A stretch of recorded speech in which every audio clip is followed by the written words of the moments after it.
Heavenly Father, we ask for thy Spirit to be with us this evening. Help us to feel the joy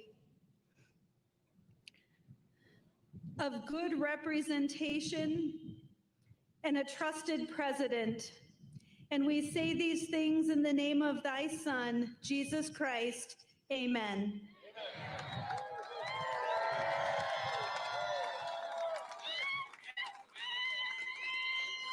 Ladies and gentlemen, offering the Pledge of Allegiance.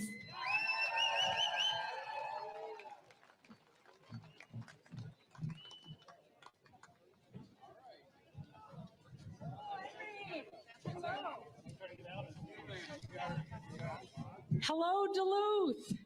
How you doing? Bonjour, Anishinaabe Doug. I'm Donna Bergstrom, State Senate candidate for District 7. And I'm a retired Marine. Do I have any Marines out there? Woo! All right, it is my privilege and honor to lead us in the Pledge of Allegiance. So if you would please stand, remove your headgear, and join me.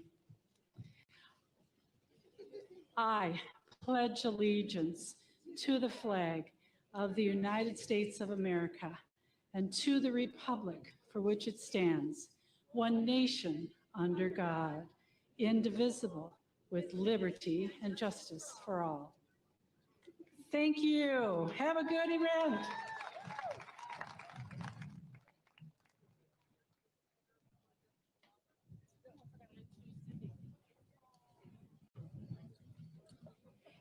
And I get the pleasure of introducing a fine young singer, Sydney Hansen, who will lead us in the national anthem.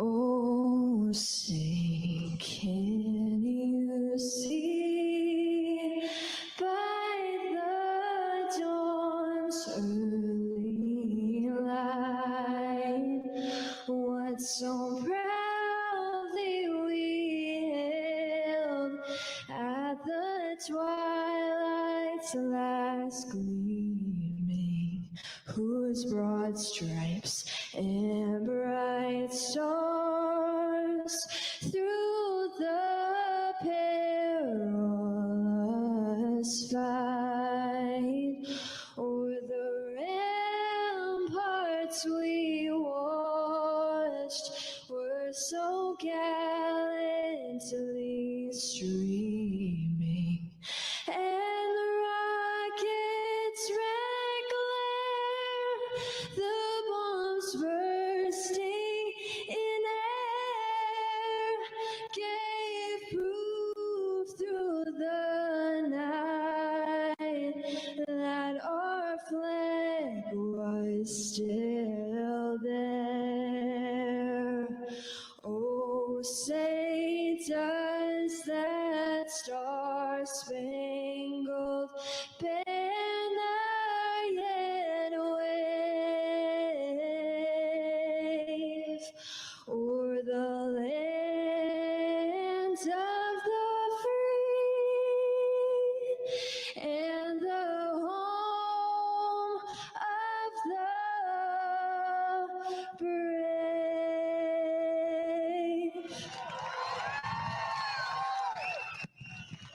Ladies and gentlemen, please welcome Mike Lindell.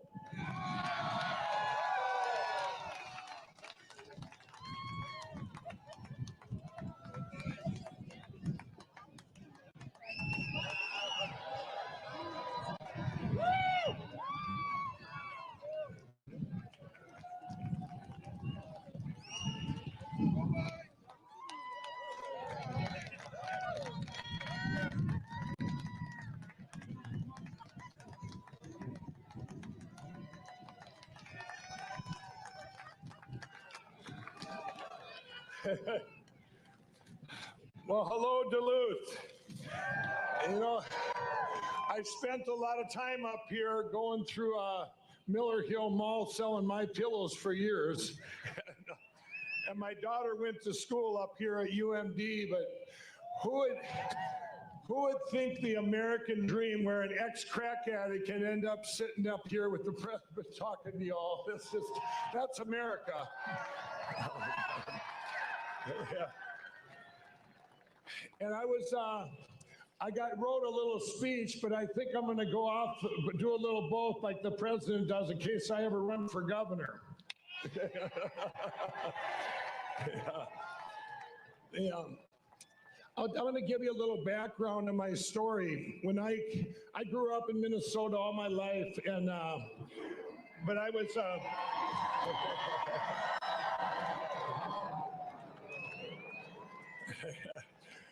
and I quit all my addictions, and I was an addict for decades, but I quit all my addictions in 2009. And when I came out of addiction, I looked around me and I go, what did I miss? Everything had started to change. We had, my friends were unemployed. You had a president giving money to evil empires. You had people losing their houses. They had marriage where marriages weren't even a man and a woman anymore. They were killing babies and then trying to kill killing the unborn, then even trying to kill them when they were born.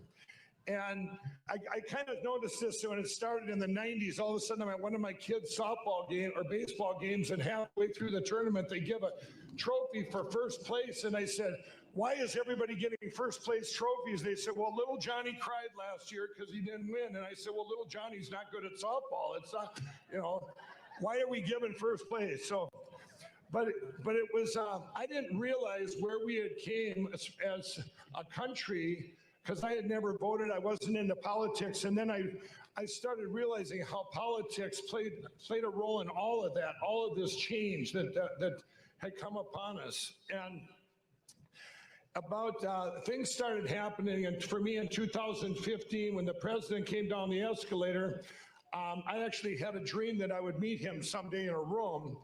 And in 2016, it was in July of 2016, I get a call from, or I get an email. Actually, I was on a flight to California, and I'm sitting in the bulkhead, and they go, and I was like, I go, God, did I see this in a dream? As I said, I had a Trump magazine I had opened up, and it was telling all about him. And I said, I said a little prayer. I said, I need to know right now what I had to do with this, because I kept getting dreams that I'd have something to do with this election back then. And at that moment in time, I said that prayer, and all of a sudden my phone dinged, and I had an email said, Mike, this is Donald Trump. Will you meet me in Trump Tower in New York City? I'm going, God? I'm sitting there, the flight attendant goes, are you okay? I go, yes, I'm okay. It's a miracle. I mean, my prayer got answered at that moment. Well, I get out, that meeting came to existence, and it came to fruition. They said, no, Mike, you're not going to be with them alone, and whatever you do, don't tell them you were an ex-crack addict. And that meeting was alone, and I walked in that room at Trump Tower on August 15, 2016. And I walked in there, and it was just him and I, and he said, Mike, you always wear your cross on TV. And I go, are you a Christian? I said, yes, Mr. Trump, and this is a divine appointment. And we started talking about all these things he was going to do. He goes, Mike, you make all your products here. I'm going to bring the jobs back. And I told him straight up, I said, I used to be a crack addict, and I'm going to have this platform to help addicts someday. He goes, and I'm going to wipe out the drugs. We're going to stop them pouring in. But all these things we talked about in that meeting, it was about 40 minutes, and I walked out of there and I go, he's going to be the best president in history. Well, I didn't stop there. I talked to his employees, and every one of his employees said, did I just see what I just seen? He had no agenda other than to help each and every one of us. And all of his employees said what a great boss he was, what a great leader, and he had done something for them personally. Well, I got back to Minnesota, okay? And I couldn't wait to tell everybody back here, especially the press. And I went to them, and my board warned me against doing it. Mike, if you go all in for the president, you're going to lose half our business. And I go, you know what? I don't care. I mean, my CMO actually came out of the room. She goes, I got mad and left the boardroom. She goes, we didn't get all this way by you not listening to God. And I went back there. We didn't get all this way by me not listening to God. Well, I went ahead and did that press release. I felt God led me to do it. And I said, I met Donald Trump in a meeting in New York City. I didn't even tell him what it was for. Now, normally the press would come out and say, hey, Mike, what's going on? And all this.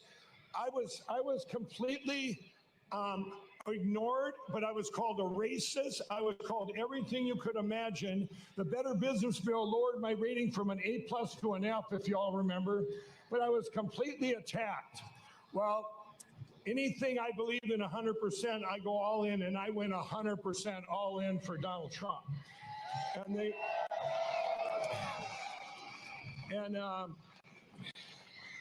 You know, we all went in on faith in 2016. We all went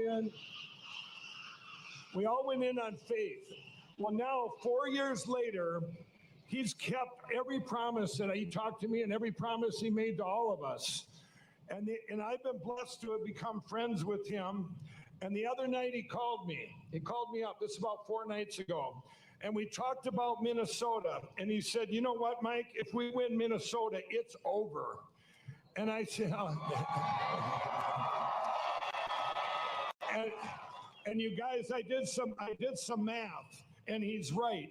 He could lose Michigan, Wisconsin, and Pennsylvania and still win the election if we win Minnesota. And by the way, I promised everyone we are going to get him Minnesota. And now here's how you can all help. You need to talk to everyone you know, and even if it's by email, there's a website called promiseskept.com.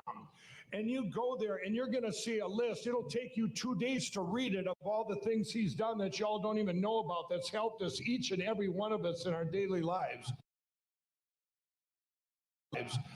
And you got to convince, another thing you do, you got to convince your Trump, the Republicans and the Trump supporters that this is not just your simple election of vote. Everybody get out and vote. It has to be read all the way down the ticket. You got to vote convince them to go red, because it's no longer, the Democratic Party is not here anymore. That ship sailed, that's gone. It's a radical, crazy nut job party now, and even the Democrats know that. If you vote, and we did a commercial the other day, and for the president, we had Democrats in Minneapolis, and we had filmed it in Minneapolis, and I had these Democrats in a room, and we questioned them all and said, how come you're flipping? And the answers that came out of them was just amazing. Well, a lot of them were, that ship sailed, but a lot of them were their Christian values that had moved. They moved over here where, when you talk about abortion and you talk about all these things that and for family values they used to have. This one guy said, I voted Democrat all my life, and he said everything I voted for, it would change right after the election, and nothing would get done. And I look over here, and Donald Trump's done it. And he kept his promise, each and every one of them. And we have, when I talk about the radical, crazy leadership, we all have Democrat friends. It's not them I'm talking about the leadership. And we probably have the best example ever of some of the worst decisions ever made in history by a governor and a mayor of Minneapolis. And look at those terrible decisions manifested into riots all across the USA, actually across the world. And if our president hadn't helped with bringing in the National Guard, Minneapolis, St. Paul would still be rioting like Portland. I firmly believe that. My friends, where I used to walk them streets, I went down there just the other day, and building after building. These are friends I had 15, 20 years ago. Their businesses are gone. There's over 1,000, I think, ruined. It's terrible. But if he wouldn't have came in and put the National Guard, that would be Minneapolis be gone. And And there's something going on right now that if they actually they might not be rioting, because right now they're busy rigging the election. If you all seen in Omar's district, if you all me a week ago and showed me this ballot harvesting going on in Minneapolis, it's horrible. They yeah, hopefully they get stopped if they caught it soon enough and everybody knows about it, but it's terrible. And I just did okay, and the president, you know, one of the things he's got a gift of is problem solution. If you met him, he'll see a problem like a businessman, and here's the solution. But his God-given gift is he knows what it's going to manifest to. He knows how it's going to help us all. His decisions aren't made for politics.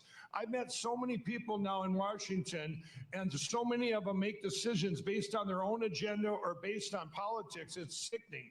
A president doesn't care. He makes what's right for each and every one of you. That's what he does.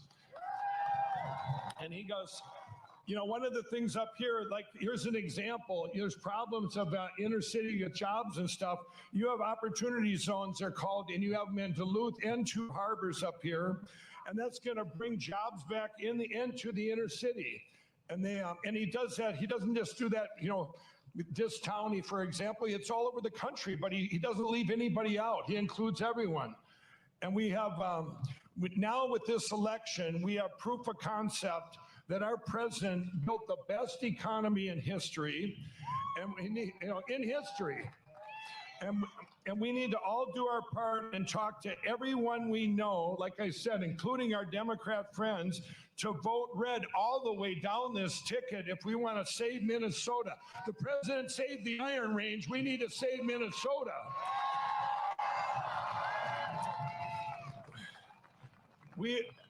Someone once said, the opportunity of a lifetime must be seized during the lifetime of the opportunity. Well, we have that opportunity now to turn Minnesota red and keep America free. Amen. And I promise you, if we completely burn Minnesota red, I will run for governor.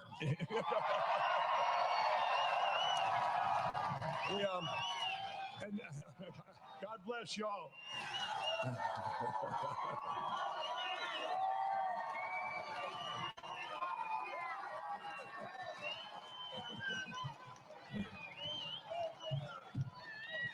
Thank you. I'm going to introduce you now to Michelle Fischbach. She's going to be the best congressman you ever wanted, and you all got to get her voted in. Let's give her a big hand.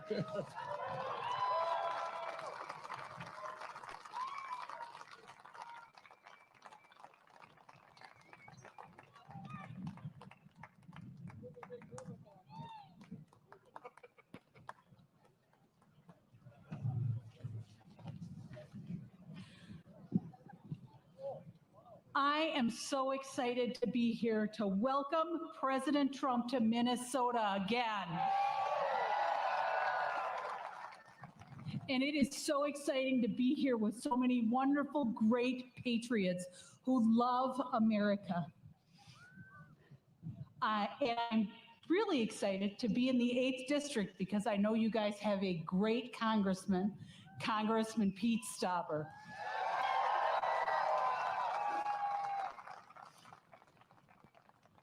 And I'm running for Congress in the 7th district. And the 7th district in 2016 delivered 30 points plus for President Trump, and we are going to do it again this year. But the bad news about the 7th district is they have a good friend of Nancy Pelosi's that they have elected to Congress. And that's why I'm running to replace Colin Peterson and fire Nancy Pelosi. You know, Colin Peterson's first vote when he got to Washington, D.C. was to make Nancy Pelosi speaker. He votes with her 80% of the time. He voted no on tax cuts for great Americans, and he votes yes on money for illegal immigrants. He also brags that he has been on the Biden bandwagon for 33 years. And he is such a great friend to Nancy Pelosi that she dropped $3 million in attack ads on me. She wants him back really bad. But you know what? They call me, they say things like, I'm not Minnesota nice and I'm nasty. But if it is nasty to tell the truth about their record and about their agenda, then I must be nasty.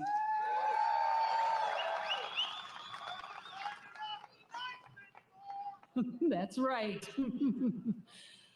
But I want to go to Washington, D.C., and I want to be a strong conservative voice for the people of Western Minnesota. And I want to work with Congressman Pete Stauber and President Trump and make sure that we make America great. I want to go and work to preserve our country, our rights, and our freedoms, our Second Amendment rights, and our right to life. I will fight alongside President Trump, and I will make sure that he has a functional Congress that will work with him. And by being here today, all of you are showing your support to re-elect President Trump, because you know that the Democrats are taking our country in a direction that we don't want to go. And the grassroots are rising up. And that's all about you and all about your neighbors, but the grassroots are rising up to make sure that the socialist radical agenda that the Democrats are pushing is going to end. And we are all going to work for the next 35 days to make sure that we do turn Minnesota red from top to bottom. We need to re-elect President Trump, elect Jason Lewis, and make sure that we retire Colin Peterson and fire Nancy Pelosi.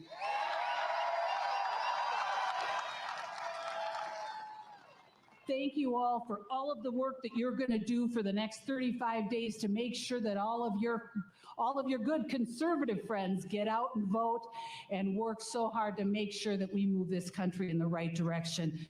Thank you so much. I appreciate it. God bless America, and let's turn Minnesota red.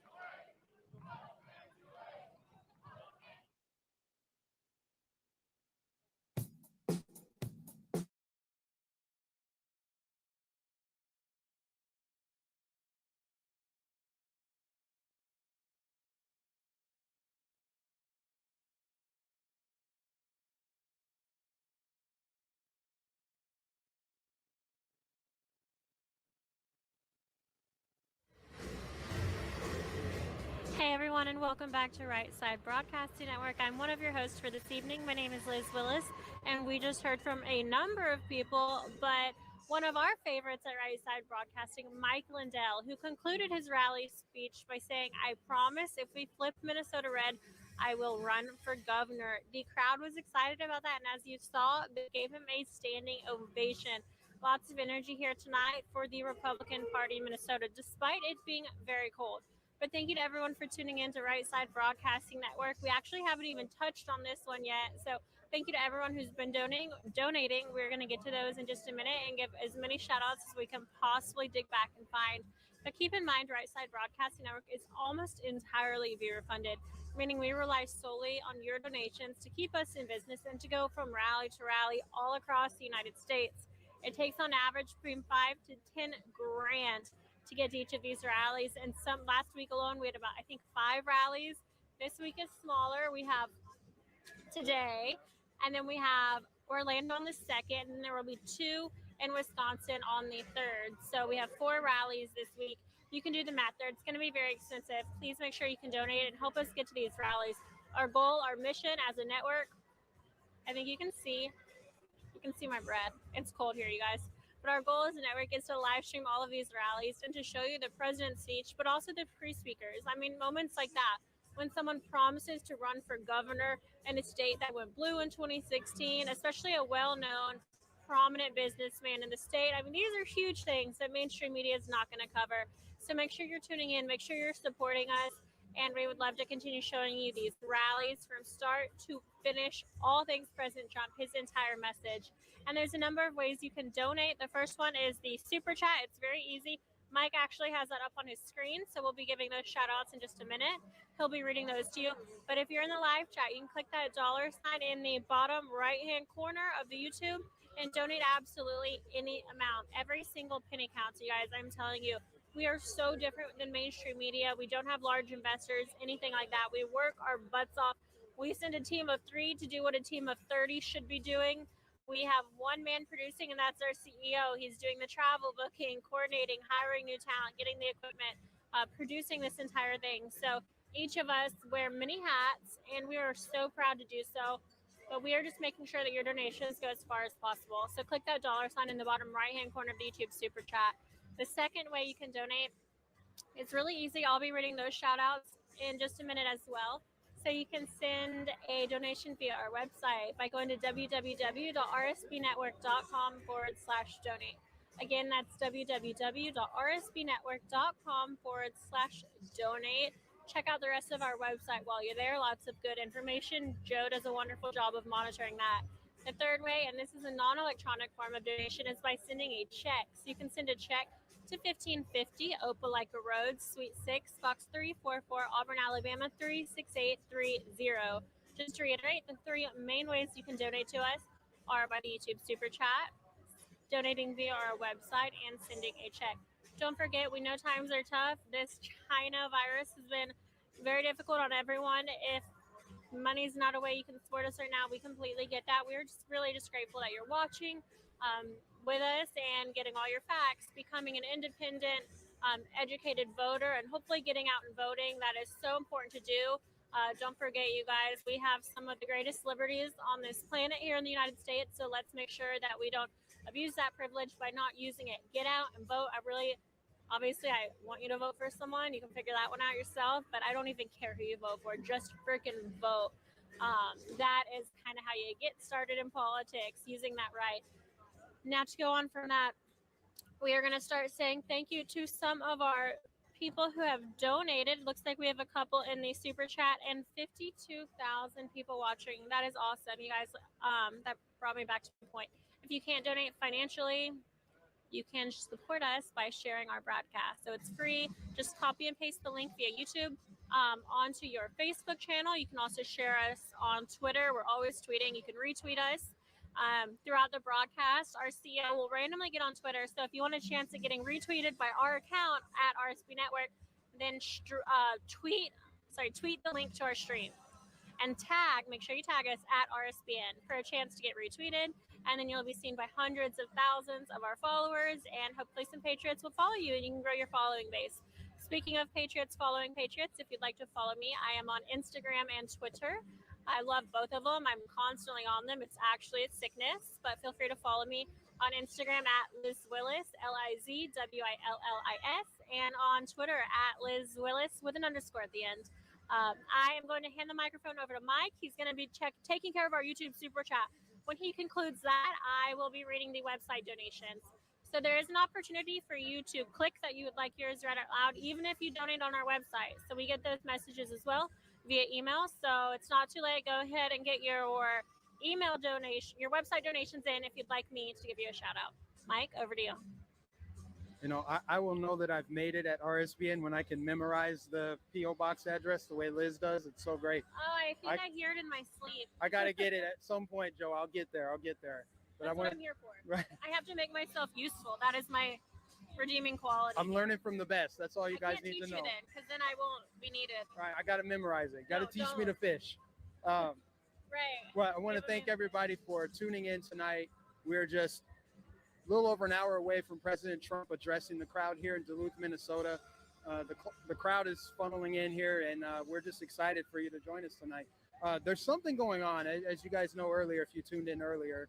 Our stream basically went offline for X amount of minutes, and for whatever reason, I'm not able to see all the chats. Normally the super chats roll across the top of the screen and they're highlighted, and I can just swipe left to right to read them, but they're in the actual chat themselves. And for whatever reason, the chat's not even moving right now. YouTube is messing with our stream.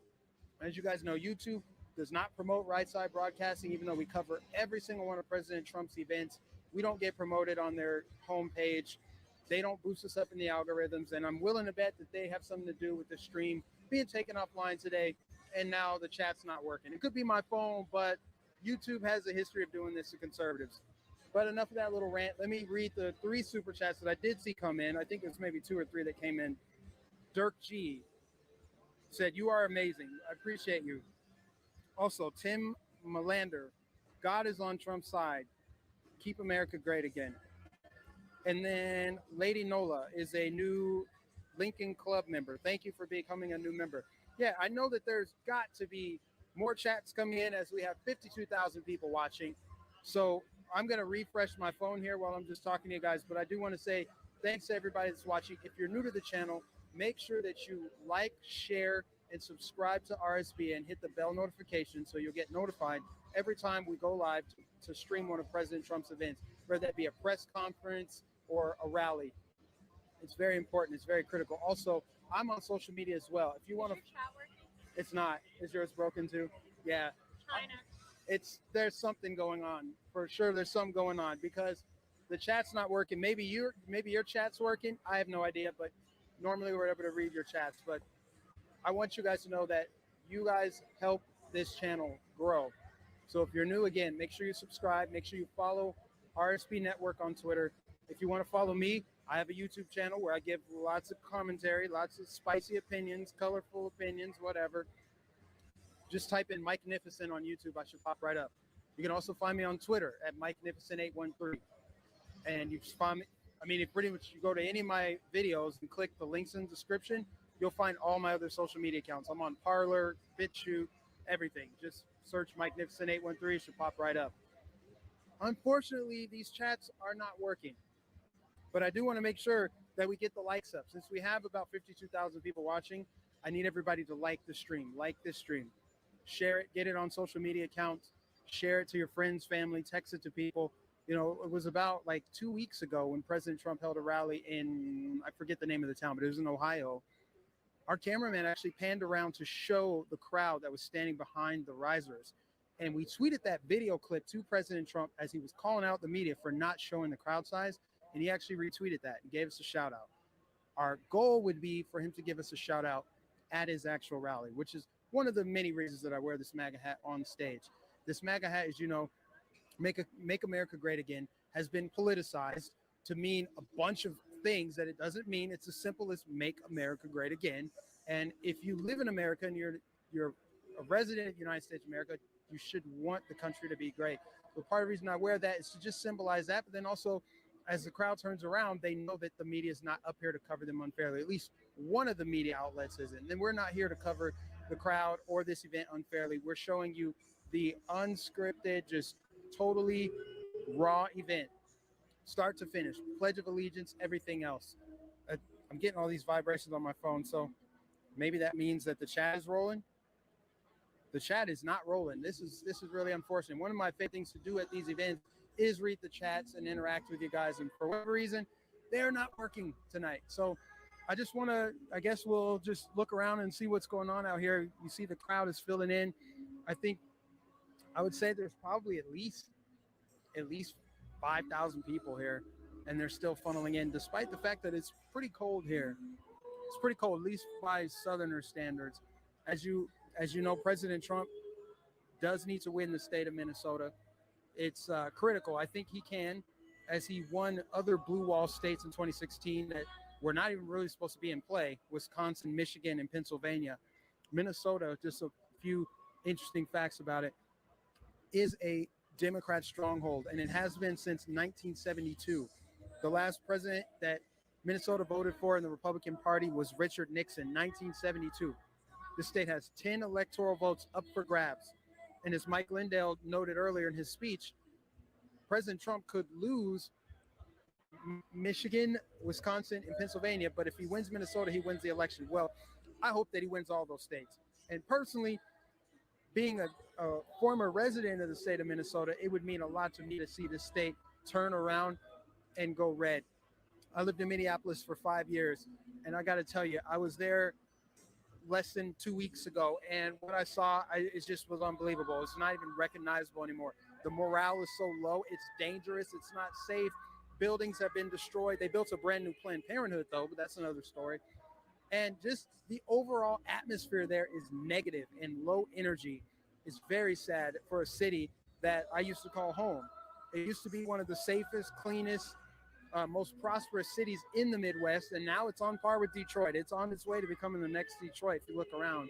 And another thing that President Trump really brings to the table, one of the most powerful aspects of his message is law and order, something that Joe Biden can't even say. Joe Biden can't even utter the words law and order. He can't say which police departments and sheriff's departments in the country have endorsed him, because they haven't. They haven't, because he supports the radical left, which wants to abolish the police, defund the police. They want to abolish ICE. They do not like law enforcement. They do not like law and order. They like criminals. President Trump wants to bring law and order. With law and order comes safety. It's not to say that we don't need police reform. Sure we do. Minneapolis definitely needs police reform. But the answer cannot be defund the police. That's music to the ears of a criminal. And you see it with the criminal activity on the rise in Minneapolis. They've doubled their homicides this year. And so I say all that to say, Minneapolis and St. Paul, the Twin Cities metro, could very well determine the outcome of this state. It's a little discouraging to see how many like Black Lives Matter flags were there and just Biden signs. But I know that there is a silent majority in those cities, because I, for one, know some of those people. When I became a Trump supporter, I had a lot of friends reaching out to me. Hang on one second, guys. I'm reading a note from the boss here. Give me a second.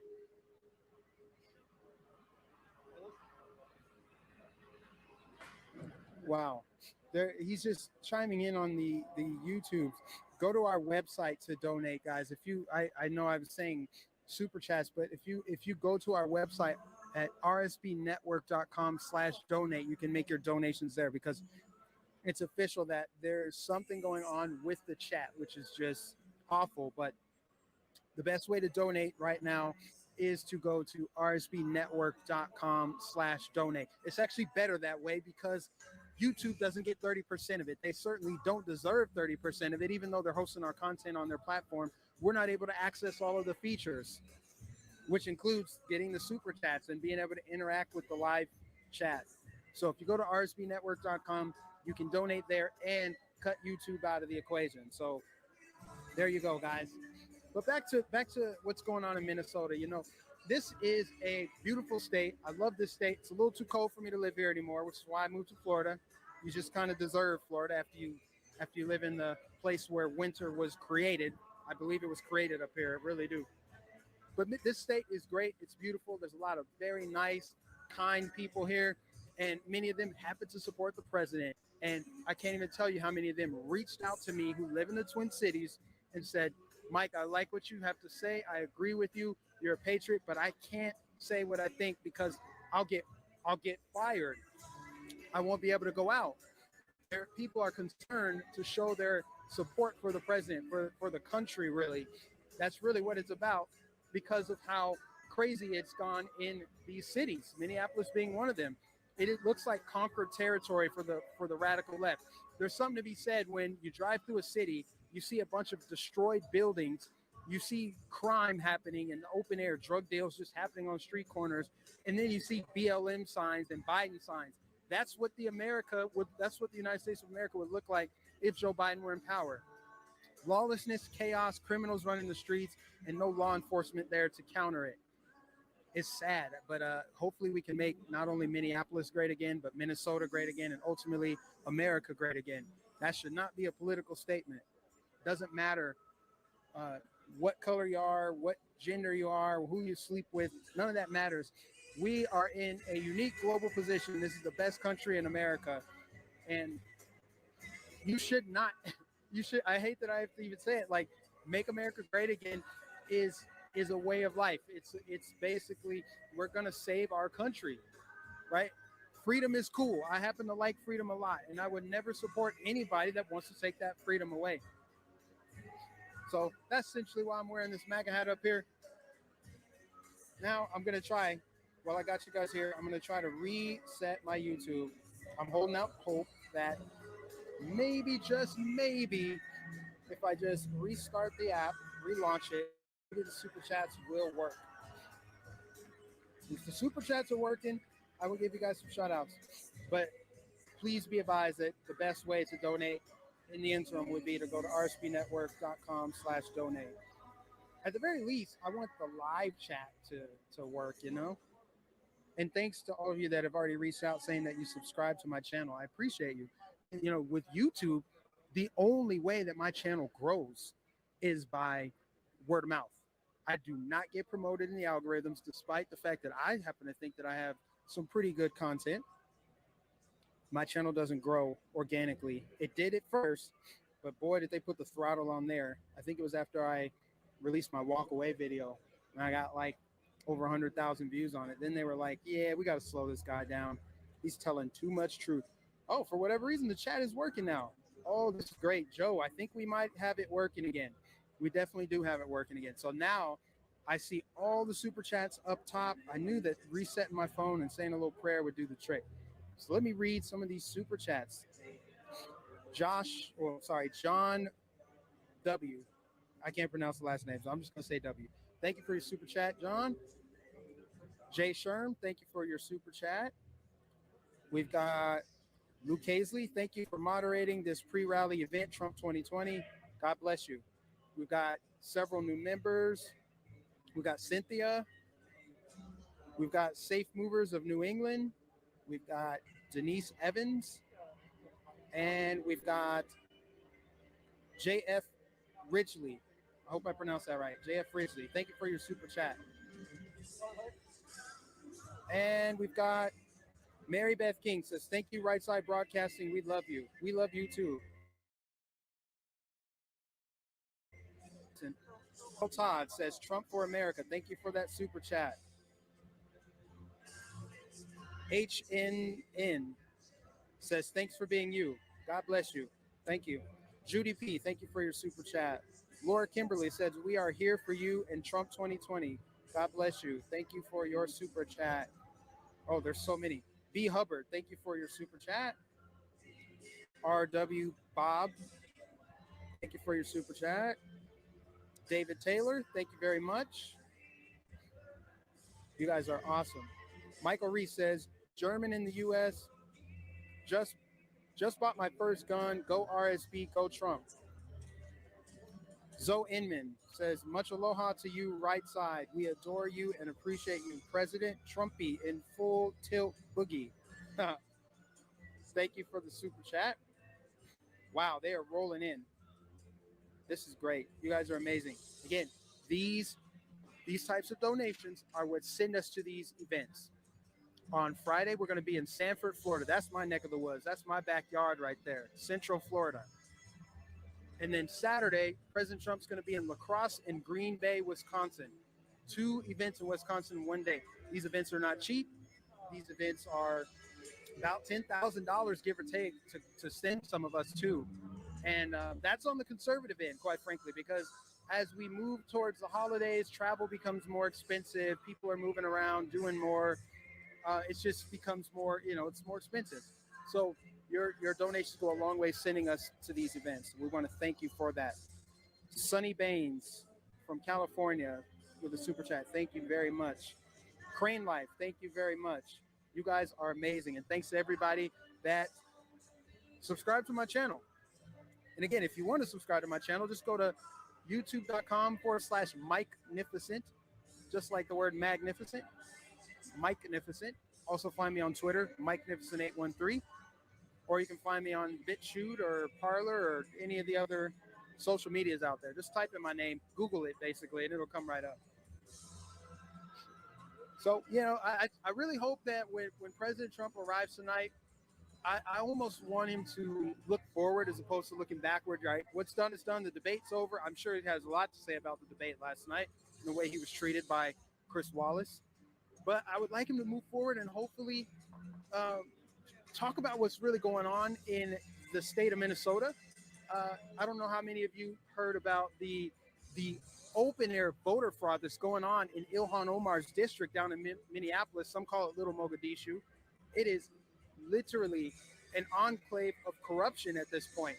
There's people buying ballots from the residents, from the Somali residents in Minneapolis. And I'm very familiar with that area. I've seen that part of town.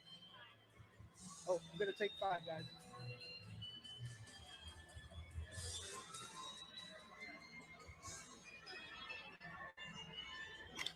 Joe needs to apologize to everyone, I guess. Like the server issues. I know that was a smart thing. He said, tell Mike to take 5, then you go back and join him. I need to apologize to the people.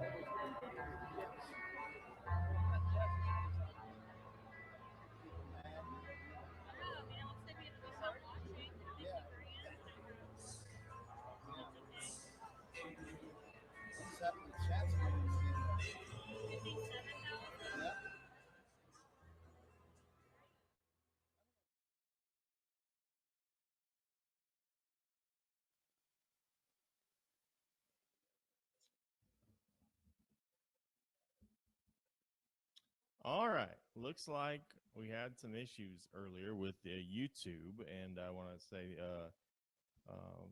we apologize for that. But let's get those viewers up. Looks like things may be getting back to normal, and so thank you all for hanging in there with us. The president will arrive shortly. He's scheduled to speak at 9 p.m. Eastern, 8 p.m. Central. We're going to be busy.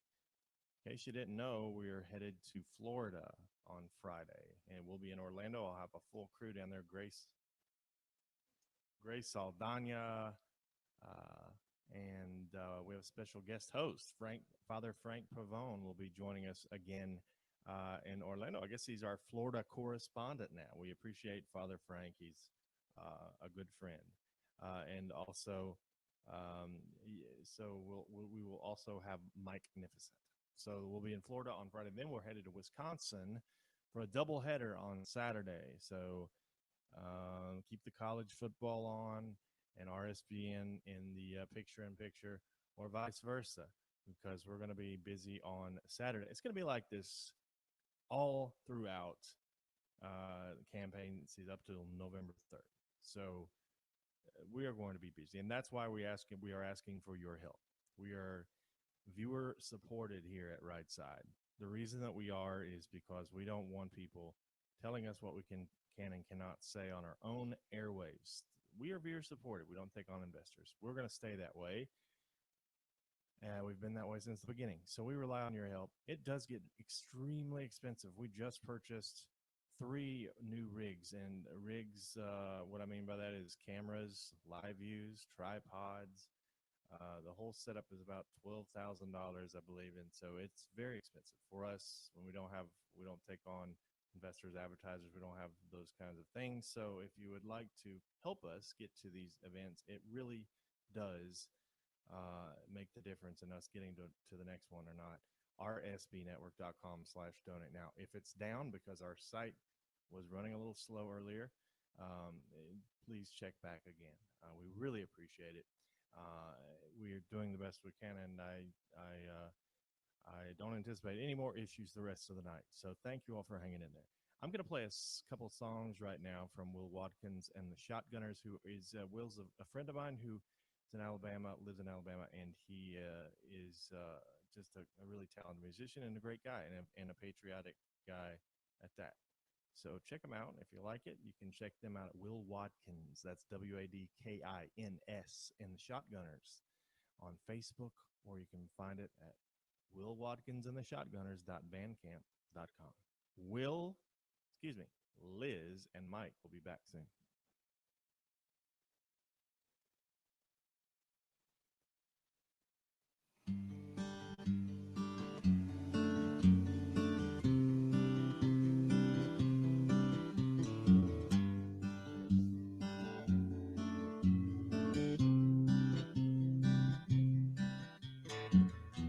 stumbled, took my eyes off the path.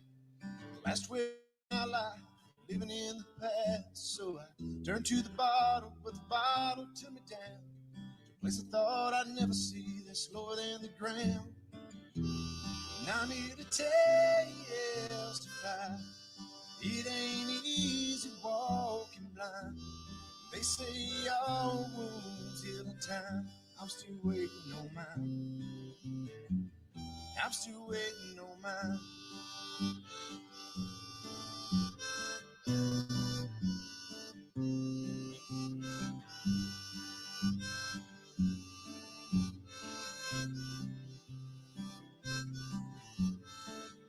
I held on for as long as I could last.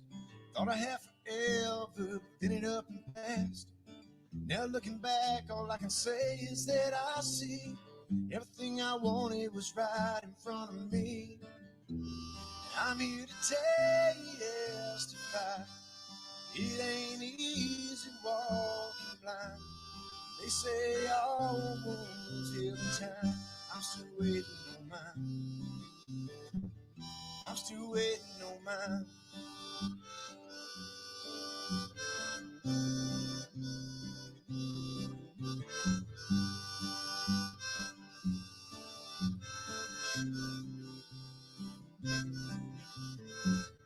When the day comes that you meet your end, pray that you never wish to turn back again. Life's short, we get just one time around. I was lost for so long, but now that I'm found, hey, I'm here to testify, it ain't easy walking blind.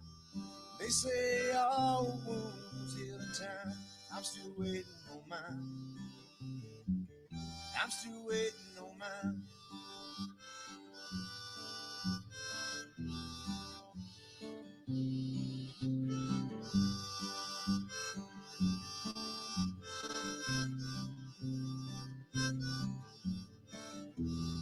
I'm here to testify, it ain't easy walking blind. They say all wounds heal in time. I'm still waiting on mine. I'm still waiting on mine.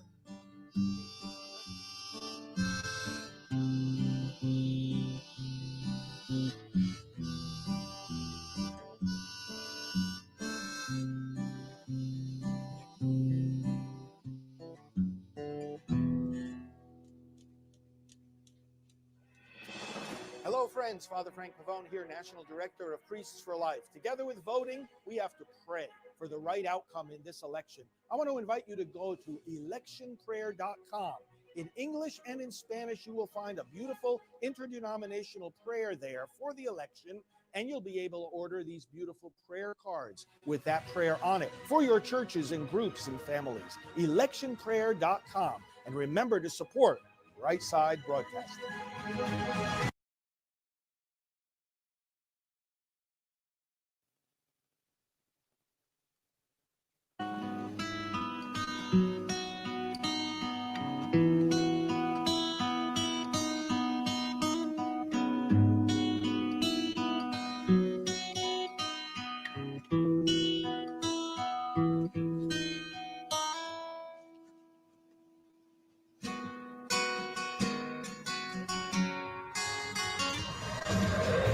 Hello and welcome back to Right Side Broadcast Network. You heard from our CEO, Joe Seals. Thank you, Joe, for keeping it taken care of, keeping everything taken care of at headquarters. I forgot how to talk there for a second.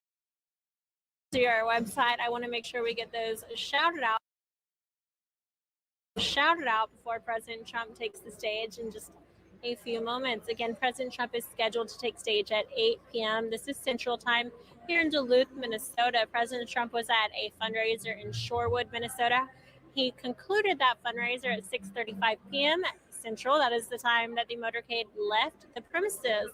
So President Trump was en route at that time to the airport, where he will take off and then arrive behind me around 7:50 p.m. So you can expect that. As far as times go, let me know if you have any more questions. And of course, I am going to keep you updated on his whereabouts from the press pool. But we do have a lot of donations, and I want to read as many of them as I can. So we have Denny Elkins, who said, "Can you wish my brother, who just celebrated his 59th birthday?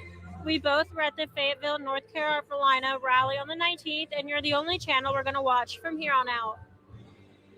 I've shared your info with all my friends. You're great. The birthday boy's name is," it doesn't say. This is happy 59th birthday, Bill Prentice of North Carolina. So without further ado, happy 59th birthday to Bill Prentice of North Carolina. We're so thankful to have you watching RSBN, and we hope that today is extra special and that you enjoy President Trump's message live from Duluth, Minnesota. We have Dean Quinta, who said Trump 2020. Armando Feliz said Joe Biden will be beholden to China and the UN. Please support Trump and Right Side Broadcasting. Object of Hate said, "Thank you so much, Liz and Mike, for being at all these rallies and giving us the real deal, including the pre-show ceremony and speeches. No one else comes close to you guys, in fairness. The rest of the team does a great job too. I try to watch every time from Switzerland." This is so cool. Thank you, guys. We love hearing. We should start a RSBN country map where we mark off all the countries that people watch from, because we have heard from so many. It's absolutely incredible the support that President Trump has, not just within the United States, but globally. And that gets less media attention than anything else I could possibly think of. Juanita Humphreys said, "Jesus, I trust in you." Brad Voller said, "Keep fighting the good fight, Trump 2020. Snook Duke said, "Enjoy the RSBN coverage of Trump rallies."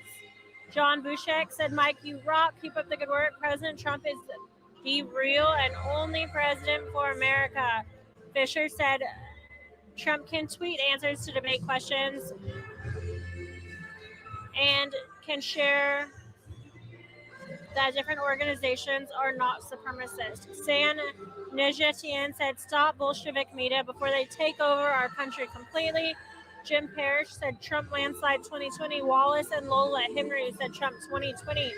Kathy said, "Vote red and in person. RSBN is the best. Trump 2020, where we go one, we go all." Jeff and Tammy said, "Lifelong Minnesotans for Trump." So Minnesota has not gone red. Let me double check this. I think since 1974.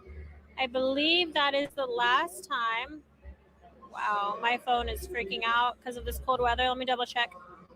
I don't want to be fake news over here, so fact checking myself really quick. 1972 was the last time that Minnesota was won by a Republican.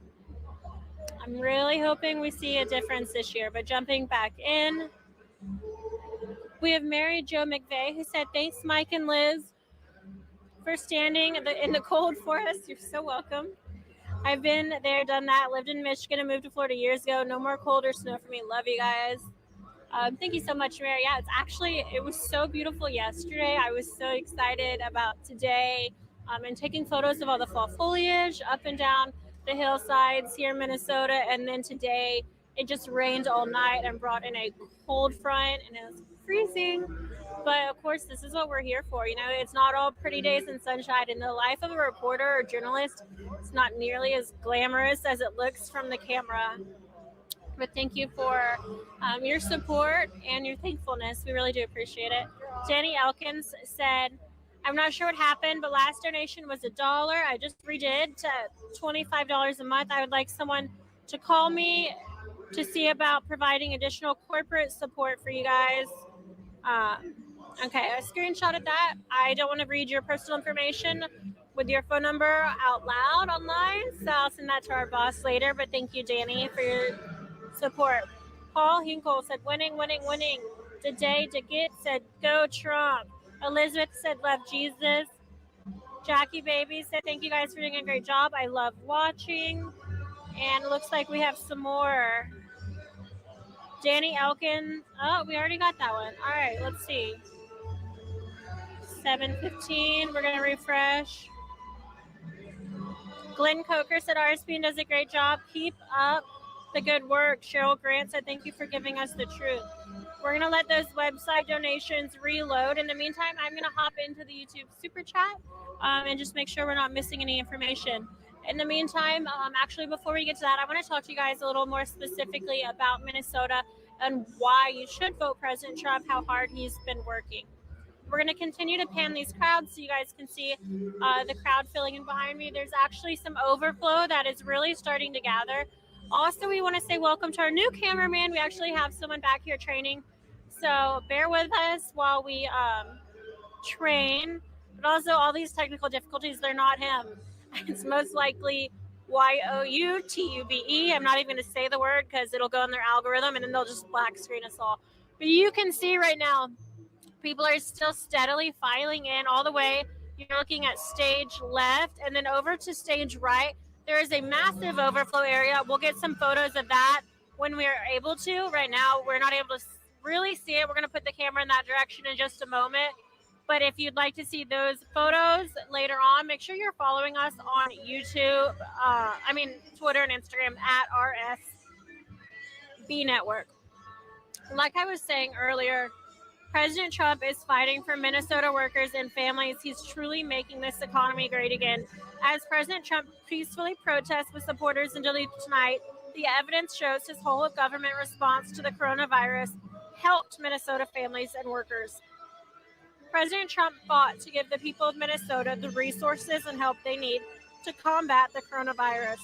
President Trump's Paycheck Protection Program protected over 1 million Minnesota jobs by providing over $11.2 billion worth of loans to more than 102,000 Minnesota businesses. More than 2.7 million Minnesotans received economic impact payments totaling over $4.7 billion in relief.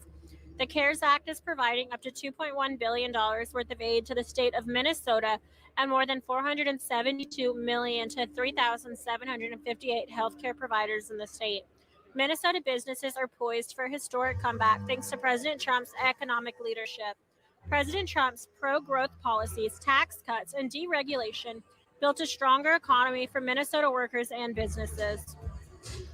In the last 4 months, Minnesota added 176,000 jobs back following the economy's artificial interruption by the China virus. Minnesota added more than 50,800 new jobs in the first 3 years of the Trump administration, including 5,300 manufacturing jobs. In March, Minnesota's unemployment rate fell to just 2.9%. Prior to the Trump administration, 2000 was the last time Minnesota's unemployment rate was that low. President Trump's historic Tax Cuts and Jobs Act is projected to add over 24,100 new Minnesota jobs over the next decade. The law also designated 128 Minnesota communities as opportunity zones, which will drive new private investment into distressed and predominantly minority communities. President Trump kept his promise to negotiate America First trade deals, providing a massive boost to Minnesota's economy. The President's United States-Mexico-Canada Agreement, also known as USMCA trade deal, will boost Minnesota's economy and create new jobs in the state, which exports $7.2 billion annually in goods to Canada and Mexico.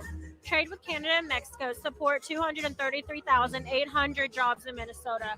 The USMCA will open up Canada's market for dairy exports, allowing Minnesota's dairy producers to sell more milk and cheese. Minnesota is the nation's 8th largest milk producer, with the milk industry contributing $25.7 billion to the state's economy annually. President Trump is defending Minnesota farmers and agriculture producers from China by providing $1 billion in direct USDA payments to Minnesota farmers. But Joe Biden's radical far-left agenda will decimate Minnesota workers and families. The terrible trade deals that Biden supported during his 44 years as a career politician in Washington killed Minnesota jobs. Minnesota lost 13,700 jobs due to higher trade deficits with Mexico under NAFTA, which Biden supported. Not surprising. Minnesota lost 38,100 manufacturing jobs between when NAFTA took effect in 1994 and when President Trump was elected. Biden voted to normalize trade relations with China, which killed 88,300 Minnesota jobs due to higher trade deficits. Biden's radical energy policies and promise to, quote, end fossil fuel would devastate Minnesota workers and businesses. The oil, gas, and coal industries support more than 118,000 jobs in Minnesota and contribute more than $14 billion to the state's economy annually. More than 77% of Minnesota's homes are heated by natural gas, fuel, or propane, fuels that Biden wants to eliminate. More than 1/3 of Minnesota's electricity grid is generated by coal. Biden's plan endangers the private health insurance that 3.5 million Minnesotans rely on. Biden's government-run public option plan would ultimately kill private health insurance plans. Under Biden's government-run public option plan, 49 of Minnesota's rural hospitals would be at high risk of closing, limiting patients' access to health care. That's nearly 80% of Minnesota's rural hospitals. And finally, Biden pledged that charter schools will be gone if he's elected president. More than 56,000 students are enrolled in over 220 charter schools across Minnesota. But let's face it here, we already know Biden doesn't care much about having American students in school. That's become pretty clear when it comes to him refusing to open up our economy, open up schools, allow children to learn. Absolutely ridiculous. Looks like we have some more donations via our website. We want to make sure we get all of those shouted out properly. We are so thankful for everyone who's donated. Keep in mind, we're asking for donations because we're almost entirely viewer funded, meaning we don't have large investors or ownership, anything like that. We are almost entirely viewer supported. It's your donations that allow us to get to the next location. In this case, the next location will be President Trump's Keep America Great Rally live from Orlando, Florida. We will have special guest Father Frank Pavone there, as well as Magnificent and Grace Saldana. It will be a wonderful team in the Sunshine State, so it should be very warm, and hopefully everyone will be excited for that. Following Orlando, on the 2nd, we're going to have 2 Wisconsin rallies back to back. President Trump is fighting hard for Wisconsin as well. Those 2 rallies are going to be at 3 p.m. and 7 p.m. No, probably not. I'm going to have to check that. You guys don't quote me on that one. 2 Wisconsin rallies back to back, though, on the 3rd. So note that, and RSBN will be there. We'll be covering those live. We're excited to do it. Again, we are live here in Duluth, Minnesota, a state that President Trump lost by 1.5 percentage points to Hillary Clinton in 2016. Very slim margins, considering this state has not voted red since 1972. However, President Trump really is looking at that as more of a challenge and has promised to come and campaign hard. He wants the support of the people of Minnesota. He has fought hard for Minnesota. He has talked about it countless times, and he has campaigned here a lot. We were here just about a week ago. I feel like I've been in Minnesota and Pennsylvania and Wisconsin more than any other state over the past year, roughly, campaigning. But it just shows that he is not ready to just sit back, accept defeat, or even accept a decent win. He wants to win this election by a landslide. And watching the way this man is campaigning and watching his energy and his demeanor, the way he fights for the American people, he's fighting for your support. And I cannot wait to sit back on election night. I know everyone's going to be so tense. I'm going to be so relaxed. I cannot wait to see these seats flip red. If you're curious about how you can donate to us, there's a number of ways. The first way is by clicking that $sign in the bottom right-hand corner of the YouTube Super Chat. Again, the YouTube Super Chat is an easy way to donate. We were having a lot of issues with YouTube earlier. Shocker, a conservative news media outlet needs help, and we can't rely on them. So if you see a glitch with that, just kind of ignore it. I'm sorry. It's not our fault. Something that we're just like bullied by big tech at this point. So shadow banning, censorization, black screens, we're used to it. When you can watch us there, most of the time it's fine. If there's an issue in the chat room and you can't donate, go to our website. It's a great way. It's super safe. We actually get to monitor that. We are in control of it there. So you can go to www.rsbnetwork.com/donate. And those website donations still give you the opportunity to type a message, and you'll be able to give a shout out on air. So I'm going to read those in just a second. Before I do that, please note the third way you can donate, and this is a non-electronic form, so a lot of people love it. We've gotten so many checks and letters in the mail, and there was one last week. I've got it on my phone. I'm actually writing a personal thank you card back to this man because he sent, I think it was a man. I actually need to check the name again.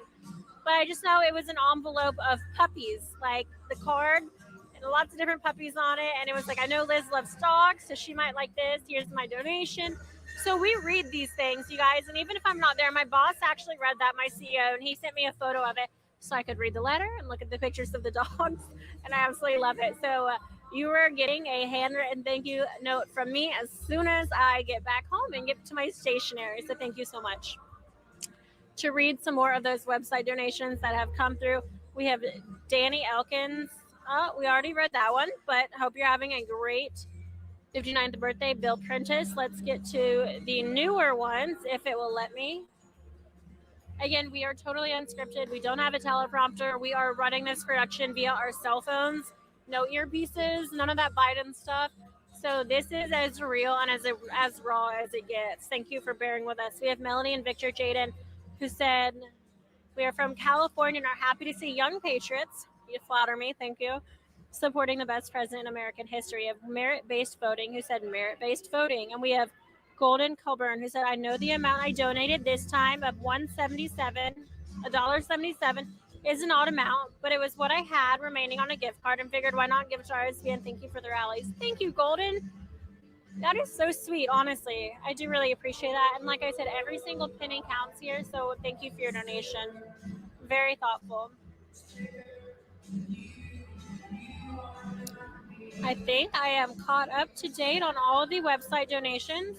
So if you want to get some of those in, I'm happy to read those out. In the meantime, I'm going to jump back into the YouTube Super Chat. Let's see if we've got anything going on there. Nothing new from the press pool regarding President Trump's travel. So it's quite possible the next time we see him, he'll be landing right behind me. I'm going to hand the microphone back over to Magnificent for a little bit to give you an update on what's going on here at the rally, the overflow, and to shout out some of the YouTube donations. So over to you, Mike. All right. We are just about 30 minutes away from President Trump's arrival in Duluth, Minnesota. The people are still coming in. It's a full house tonight, despite the weather being chilly. You know, this is probably not much to Minnesotans. True Minnesotans, especially this far north, they are not too concerned about this weather. But it's a packed house tonight. People are still coming in.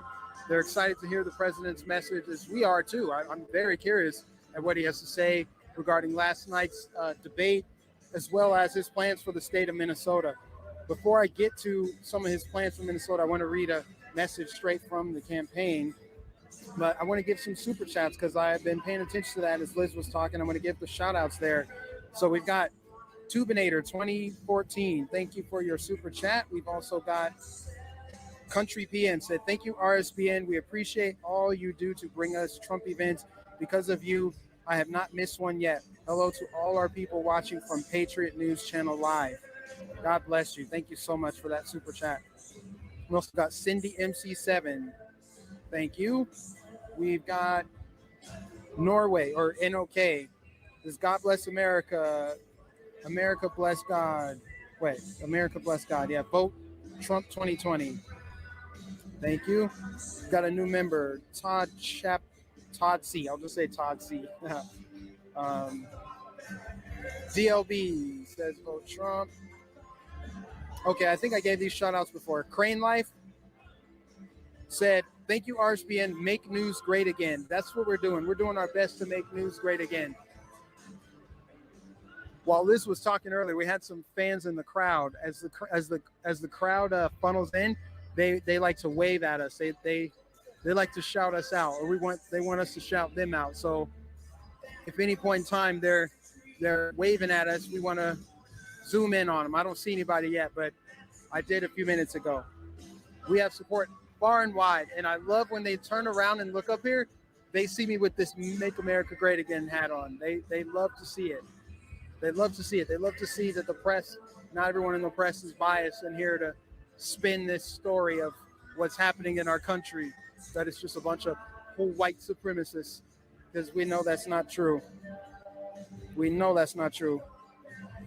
If there really is white supremacists there in the Democrat Party, but that's a whole nother story. Topher Bowen said, Joe Biden makes love to, oh gosh. Because of the kind of network we are, I cannot read that, but thank you for the super chat. I cannot read that, but I appreciate the super chat.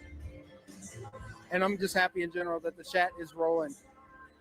President Trump has to win Minnesota, and I really think that he will. I want to read some notes directly from the campaign. Okay, President Trump peacefully protests with supporters in Duluth tonight, the evidence shows his whole of government response to the coronavirus helped Minnesota families and workers. President Trump fought to give the people of Minnesota the resources and help they need to combat the coronavirus. President Trump's Paycheck Protection Program protected over 1 million Minnesota jobs by providing over $11.2 billion worth of loans to more than 102,000 Minnesota businesses. More than 2.7 million Minnesotans received economic impact payments, totaling over $4.7 billion in relief. The CARES Act is providing up to $2.1 billion worth of aid to the state of Minnesota and more than $472 million to 3,758 healthcare providers in the state. Minnesota businesses are poised for a historic comeback thanks to President Trump's economic leadership. President Trump's pro-growth policies, tax cuts, deregulation built a stronger economy for Minnesota workers and businesses. In the last 4 months, Minnesota added back 176,000 jobs following the economy's artificial interruption from the China virus.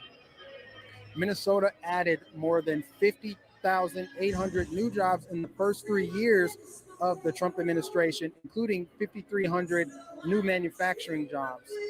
In March, Minnesota's unemployment rate fell to just 2.9%. Prior to the Trump administration, the year 2000 was the last time Minnesota's unemployment rate was that low. President Trump's historic tax cuts and Jobs Act is projected to add over 24,000 jobs to Minnesota over the next decade. Also, President Trump's United States-Mexico Agreement, USMCA, trade deal will boost Minnesota's economy and create jobs in the state, which exports $7.2 billion annually in goods to Canada and Mexico. That's crazy. That's a crazy amount. Trade with Canada and Mexico supports 233,800 jobs in Minnesota. So just the list could just go on and on with how this president has done amazing things for the state of Minnesota and what he's doing for the country. So it only makes sense that we'd stay the course and flip this state red. Actually, it's not really staying the course, it's changing the status quo, but stay the course as a country and continue on this path of preserving freedom and economic prosperity. Freedom, economic prosperity, success brings us together. It unifies us. Looks like we might be having a speaker here momentarily, maybe, I don't know. Looking up at the stage here, it looks like there's people walking. We are close to President Trump's arrival. We're under 30 minutes away from his arrival. He's already in the state of Minnesota. He finished up a fundraising event in Shorewood, and so he'll be up here shortly. It's a pretty short trip from the Twin Cities up here, as we made the drive just yesterday. Flights to Duluth were not very cheap, so we had to fly to Minneapolis and just drive on up. Beautiful countryside. But this state is up for grabs. The Democrats took advantage of this. They took this state for granted, just like they did Wisconsin, Michigan, Pennsylvania, and it's coming back to haunt them. And it's too little too late. I think Minnesota will flip red for the first time since 1972. That's a long time ago to be towing the line and just be on the status quo as far as the economy is concerned in the state, as far as the political leadership in the state. So I really hope President Trump speaks and acknowledges the corruption in Minneapolis. Can you believe it, guys? The ballot harvesting, Ilhan Omar. That's on top of her campaign finance violation, her illegal immigration, like all the things. Just it's crazy. The leadership is bad there. The leadership is very bad there. Between Ilhan Omar, Governor Tim Walz, Jacob Fry, Amy Klobuchar, and Keith Ellison, this state needs to make some changes. Now I'm going to take about 5-minute break, and I'm going to throw it back to the studio for Joe. Joe's going to give a message to you guys. So, Joe, back to you.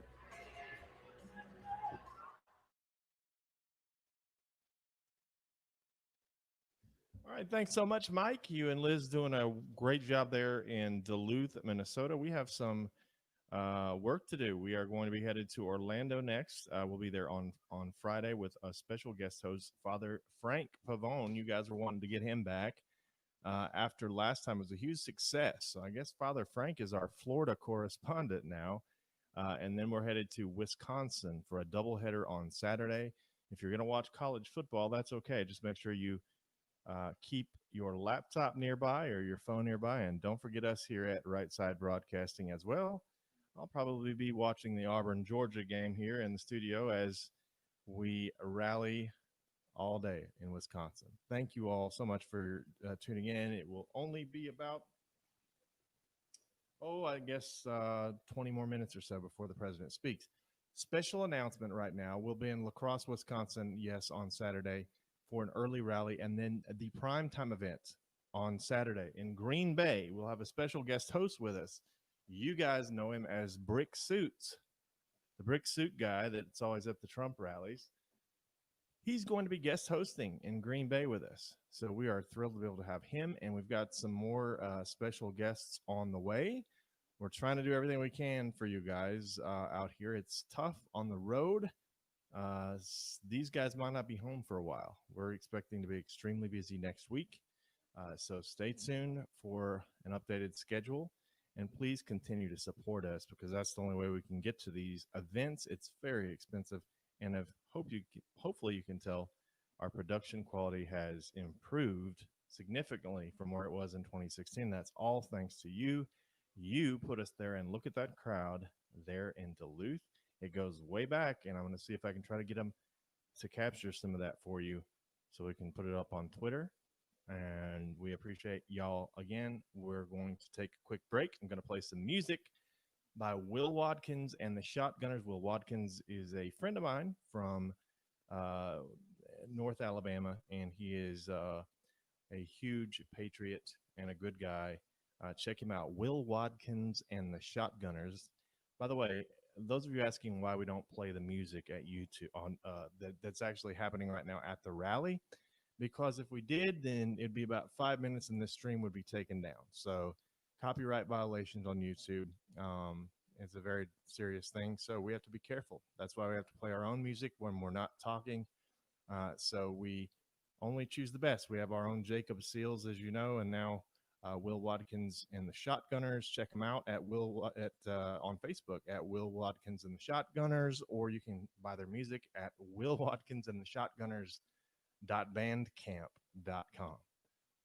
We'll send you back to Duluth in a second. Until then, enjoy the sights and the sound.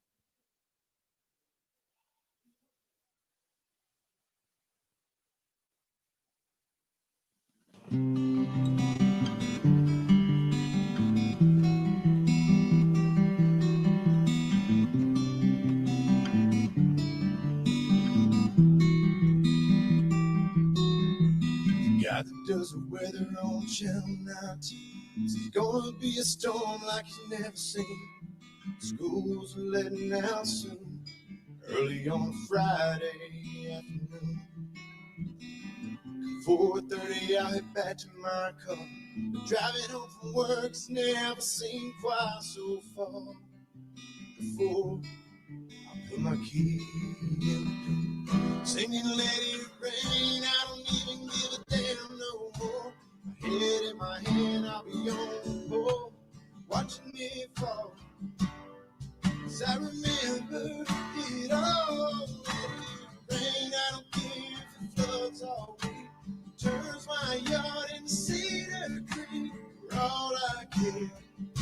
See, I made plans to stay right here and watch it rain. So let it rain.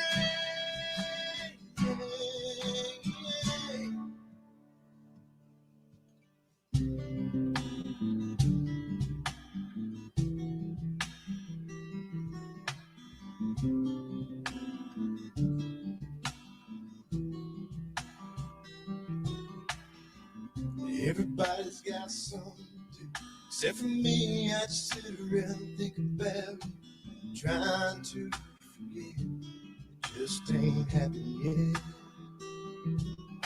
As the water level rises and the nightfall comes, cheering on the clouds at the top of my lungs again. Again,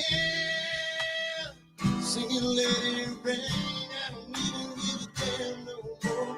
My head in my hands, I'll be on the floor. Hey y'all, we're Diamond and Silk. Listen, our book dropped already, and we want you to get a copy of it. That's right. Uprising. Who the hell said you can't ditch and switch? The Awakening of Diamond and Silk. That's right. Now you can get the book at diamondandsilkbook.com or anywhere that books are sold. And I want you to continue to support RSBN. That's right. Why? Why? Because they've been here since the beginning, and they will be here to the very end. That's right. And guess what, y'all? What? We're going to win. That's right. You all get out and vote. Vote red, R-E-D, remove every Democrat. And make sure you vote for Donald J. Trump. We love y'all. Bye-bye.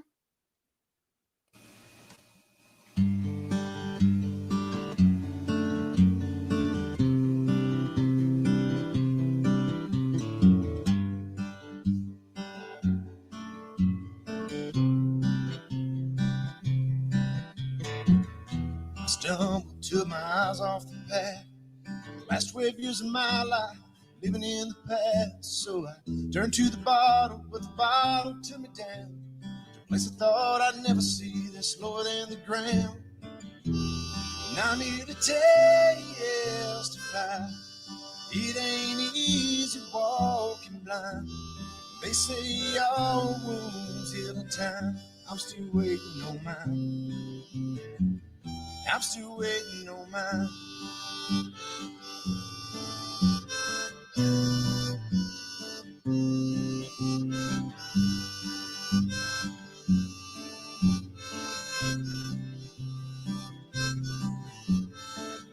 I held on for as long as I could last. Thought I had forever, then it up and passed.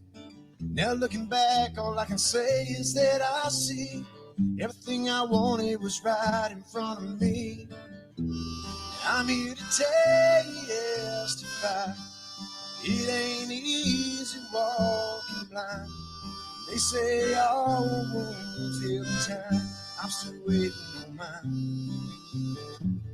I'm still waiting on mine.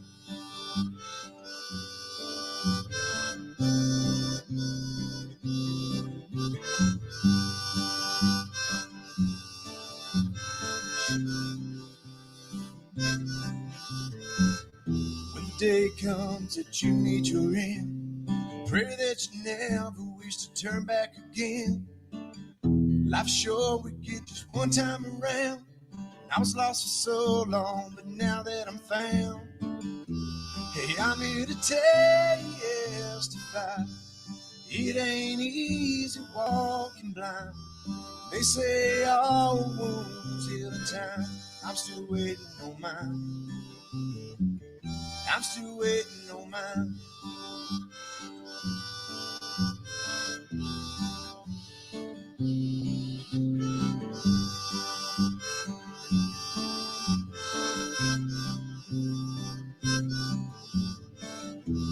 And I'm here to tell you, testify, it ain't easy walking blind.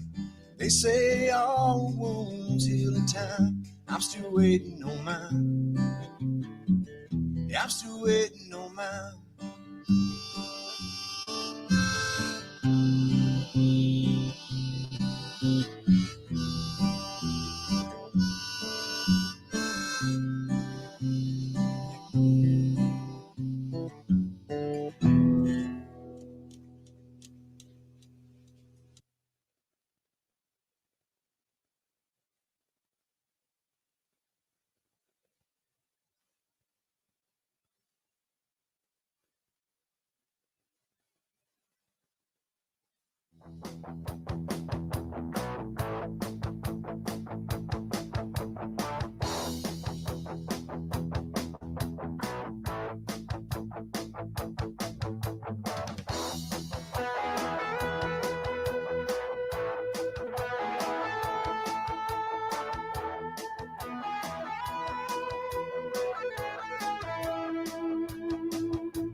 4, check, check, check. Check, check. 1, 2, 3, 4, 5, 6. Check, check. 1, 2, 3, 4, 5, 6.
Hi, everyone, and welcome back. Right Side Broadcasting Network here. We're just moments away from President Trump's arrival on Air Force One. President Trump is scheduled to begin his remarks at 8 p.m. on the stage that's set up right behind me. Again, 8 p.m. This is Central Time. We are live from Duluth, Minnesota. My name is Liz Willis. I'm here with the Magnificent. We've been here for a few hours. It is a chilly night. It's been a chilly day. Lots of rain came overnight, bringing a cold front to Duluth. However, that hasn't stopped people. It is a constant stream of people entering this venue here at Duluth International Airport. We're under a hangar here, and you can see kind of, it's hard to describe when all of the images I'm getting right now are reversed. So that direction is the overflow for President Trump's remarks here today. I'm going to step aside so y'all can see that a little better. Again, thousands of people in the overflow. Freezing cold, 46 degrees. I sound like such a southerner when I say that. It is freezing. There's a wind chill. It's technically 46 degrees. You can tell by the way everyone's bundled up.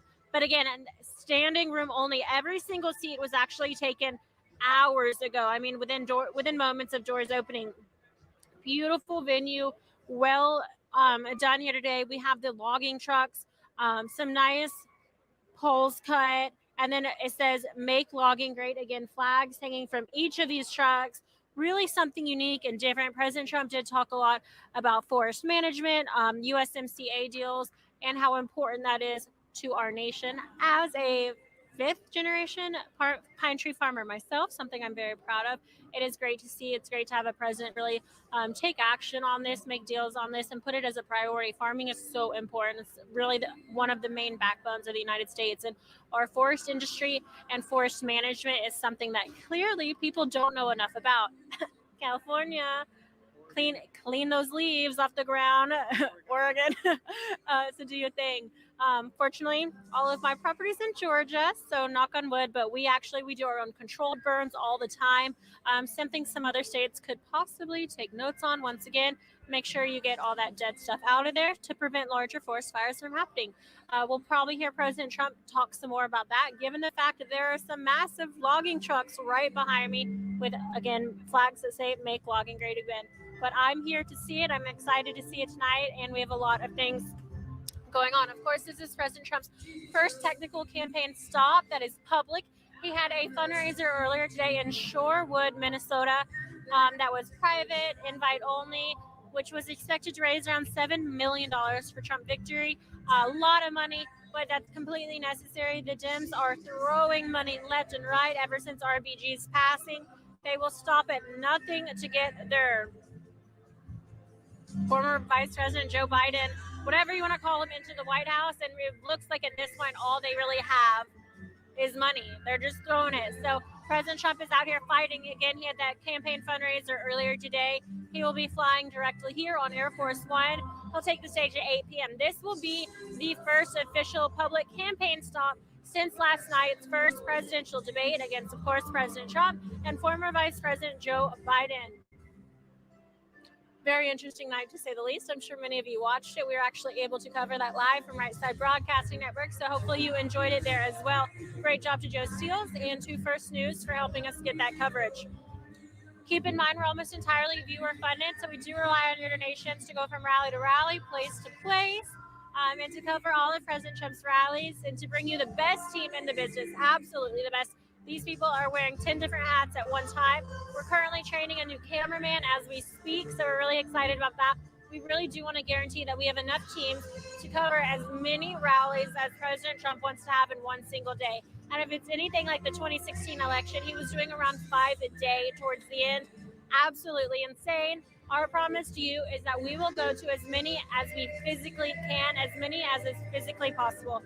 Looks like I need to check my phone really quick, so bear with me on that.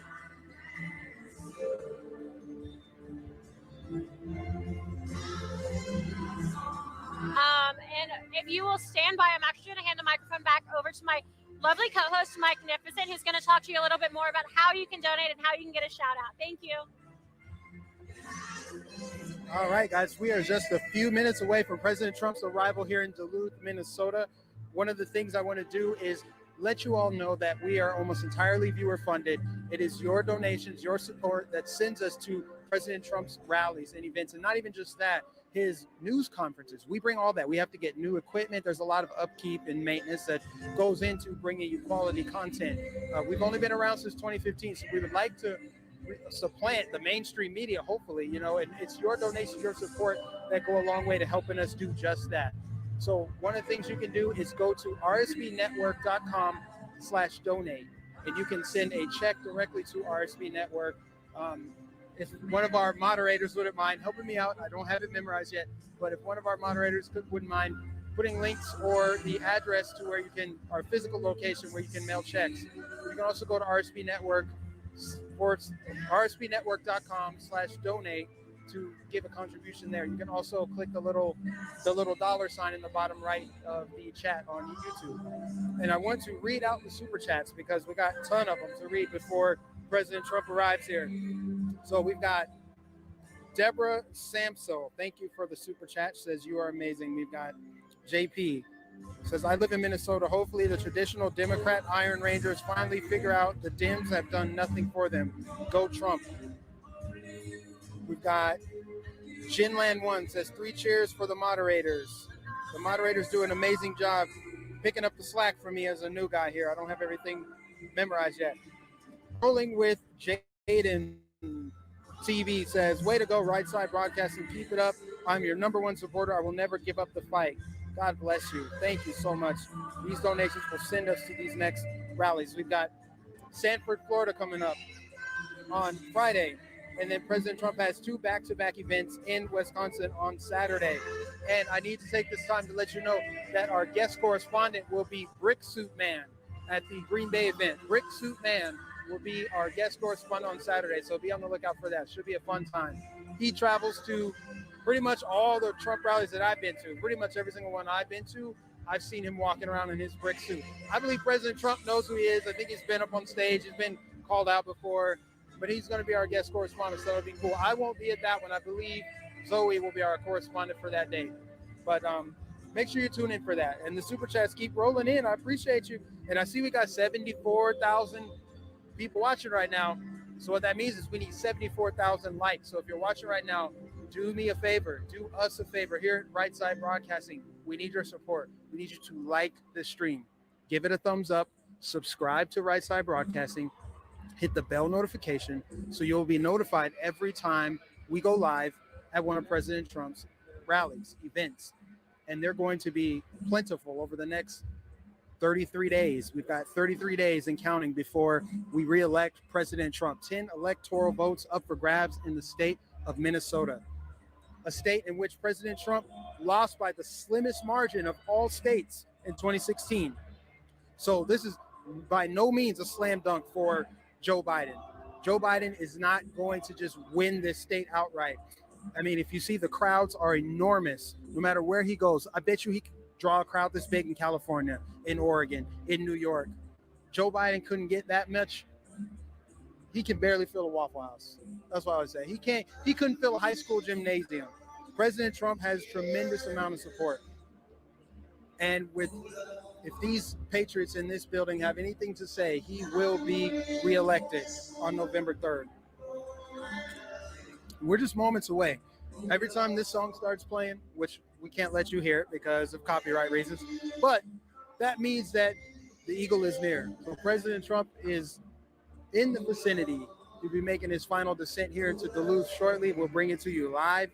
We will show you as he exits Air Force One, if we can get a good enough angle. We don't know where they're actually going to land, but usually it's within our line of sight. But it's a beautiful night out here, beautiful, crisp night out here in Duluth. Luckily, we're covered by the risers, so we're not really exposed to the breeze the way they are out there. But you see those beautiful American flags out there flapping in the wind. You got the Make Logging Great Again. I love how they tailor his events specific to the states that he's visiting. And there we go. Air Force One has arrived in Duluth.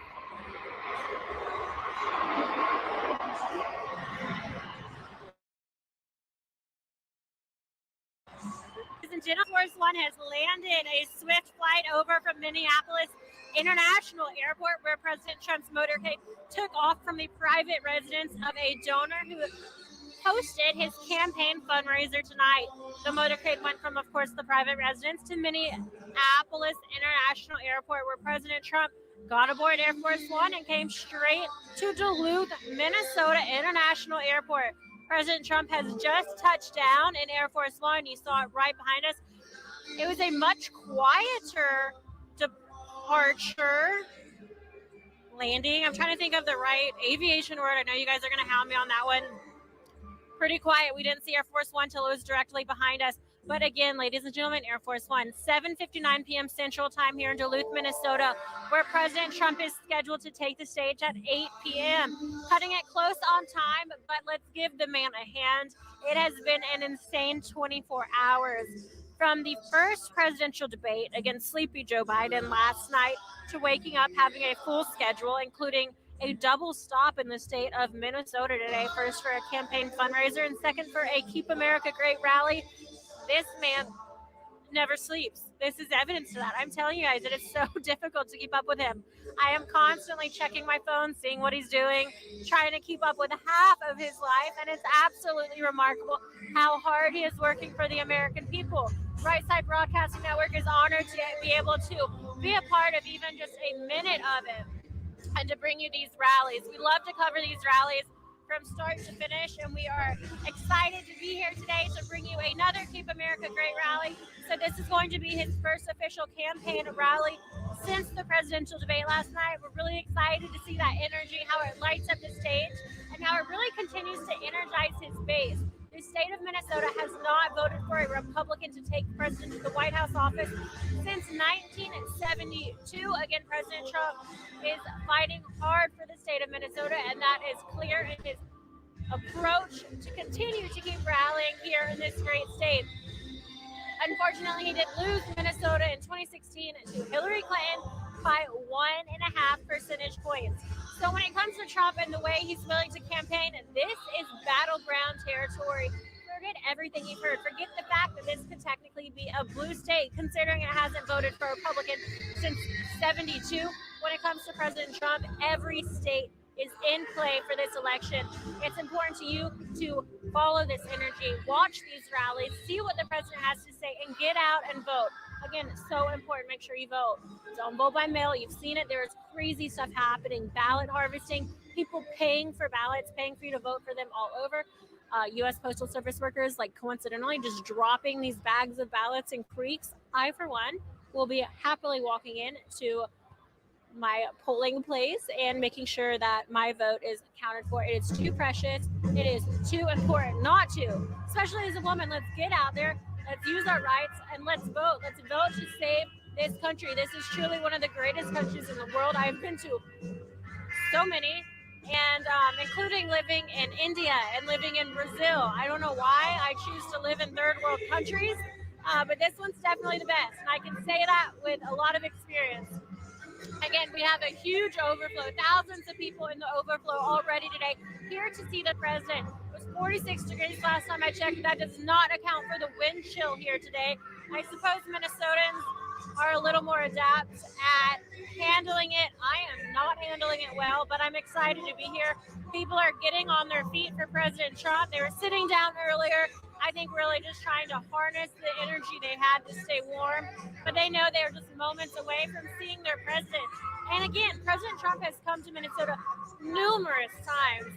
I heard people talking earlier how important it is and how much it means to them that out of anywhere in the country the president could choose to go to, he chose to come to Minnesota today, the first day after the presidential debate with the former vice president. So it means a lot to the great state of Minnesota, and I'm hoping to watch that state go red on November 3rd. You can see Air Force One is slowly taxiing up on the tarmac, stage right.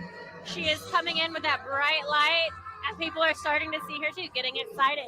If you're enjoying this footage right now, thank you for watching. We're so glad to have you here. Right Side Broadcasting Network, we want you to know, is almost entirely viewer funded. No partners say nothing. We are solely relying on your donations to stay in business and to continue covering these rallies. Nobody else does it. The mainstream media, fake news could care less. They are here to get their soundbite, to get that clip, to get whatever President Trump can say that they can possibly spin out of context to run on the evening news and make a lot of money.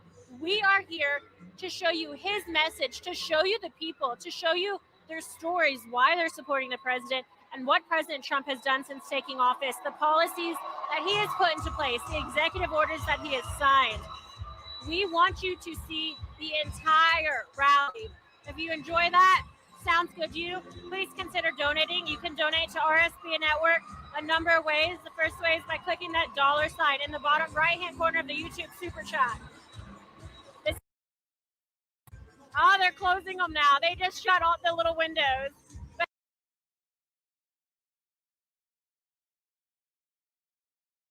But as Air Force One was pulling up and slowly cutting a hard right, I saw people's faces. I'm not sure who it was, but one of them definitely had a red MAGA hat on, and their eyes were peeled to the window, wanting to get a glimpse of this incredible cloud. Wasn't shortly after I started saying that on air that all of the windows immediately slammed shut. So we respect that privacy. But again, huge crowd tonight, lots of energy. President Trump, if you're watching, the crowd is ready to see you, Mr.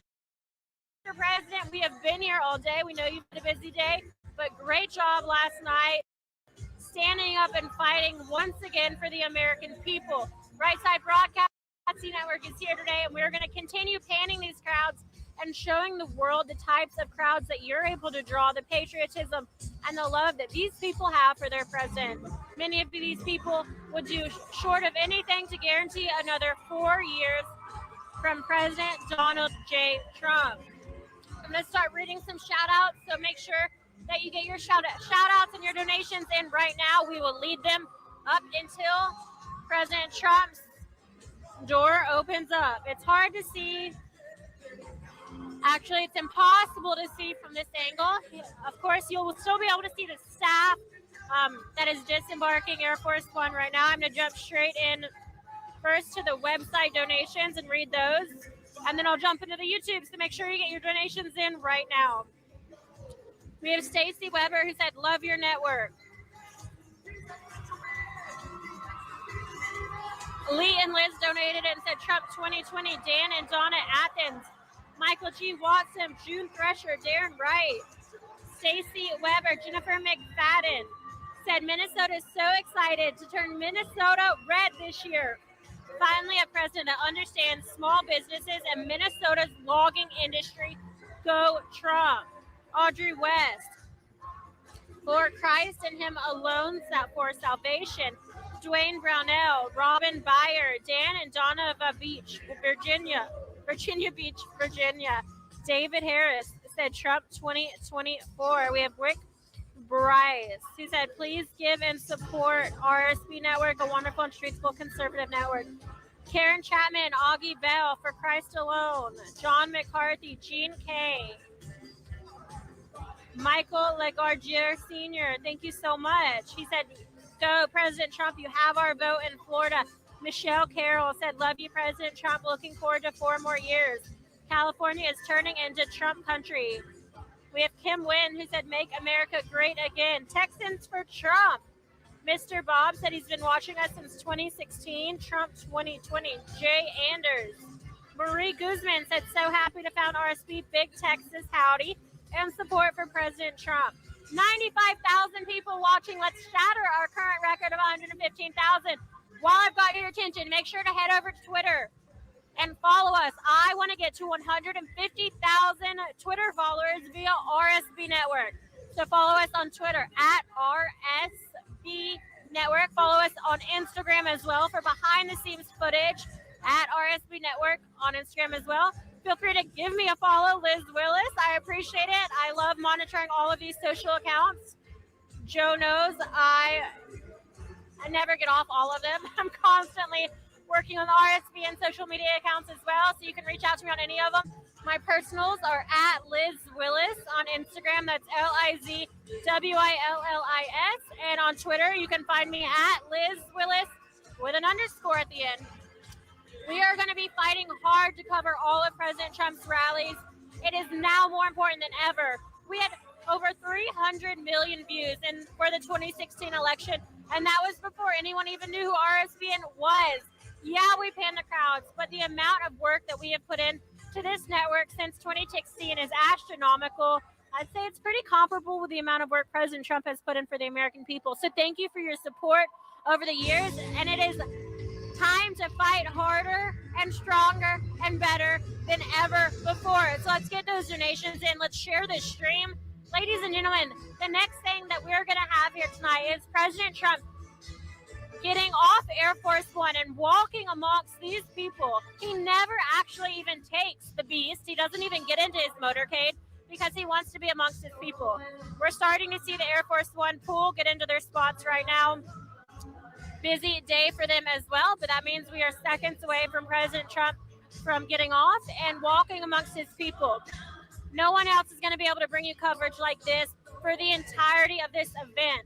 So thank you so much for being here today. I'm going to jump right now into the YouTube super chat and start giving some shout outs. So if you want your name read right before President Trump takes the stage here in Duluth, Minnesota, now is a great time to try and get your donation in.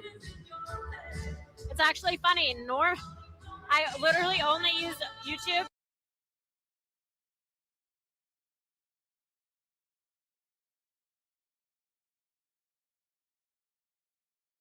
to watch RSBN videos, and every time I sign on, it doesn't recommend it. It'll recommend everyone else who is fake streaming this event by stealing a stream, but RSBN gets shadow banned, so I have to manually search it. So bear with me. 99,000 watching pre-POTUS, incredible numbers. I want you guys to know that you are not alone voting for this president. The silent majority is silent no more. This man has been an incredible president for years, fighting hard for the American people, and you have nothing to be ashamed of or embarrassed of. or anything to hide. You do not have to be silent anymore. Maybe you thought it was a little risky voting for an outsider, not a trained politician in 2016. But this is the way to go. We have had a president fighting so hard for us the past 4 years, and I can almost guarantee I don't ever want to vote for a politician again. I think you can see just by the large amount of people that are tuning in to this Duluth, Minnesota rally that you're not alone. Hundreds of thousands of people joining us here tonight. We are beating Fox by almost 80,000 views. Not only is the silent majority not silent, they are here to support President Trump. They don't want to see fake news. They are over the mainstream media, lying to them, feeding them sound bites and little clips to sway their opinion. They want to know what's going on. This is one of the smartest generations we've had, and that's because we have technology. We have the world at our fingertips. It would be a shame, a waste of technology, a waste of information to not be watching this right now. It is so easy. You have the President of the United States at the palm of your hands. You can almost watch him 24/7, essentially. There is almost always right side broadcasting showing you what he has to say. If you want to know what's going on, it is there for you. The information is there for you. You just have to get out and find it for yourself, which many of you, in fact, over 100,000 of you are doing right now.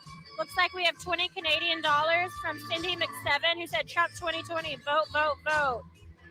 $5 from Carolecca Summer, who said Blacks for Trump, let's flip Minnesota. $5 from Deplorable MI77. Kayla said young people love Trump too, from a millennial. Heck yes, girl, love to see it. Father Christopher Berterbragen became a member, so thank you, Father. Amanda De La Cruz. Brian White said, we love you, Mr. President. $4.99 from Jerry and Anita Ort Ministries. Milo RC donated as well. Thank you to Ken Fo, who said, stay awesome. Kathy Paternity became a member, and so did Mara J55699. Ryan DeFever said, Arsene is getting those views. We are getting those views, and that's because, like our president, we refuse to sit down and became complicit. We are going to continue to fight. We're going to continue to work, and we're going to continue to get the truth out for the American people, because you, like voting for President Trump, you have continued to watch and continue to support Right Side. You've made this possible. We're going to continue to fight for you guys and to show you these rallies. We have many more coming up. We have Orlando, Florida on the 2nd, and then we have 2 back-to-back rallies on the 3rd tonight, so stay tuned for that.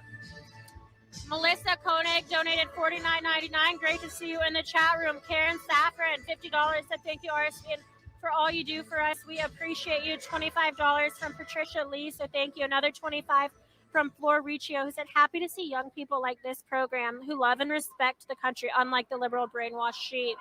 Ladies and gentlemen, President of the United States, Donald J.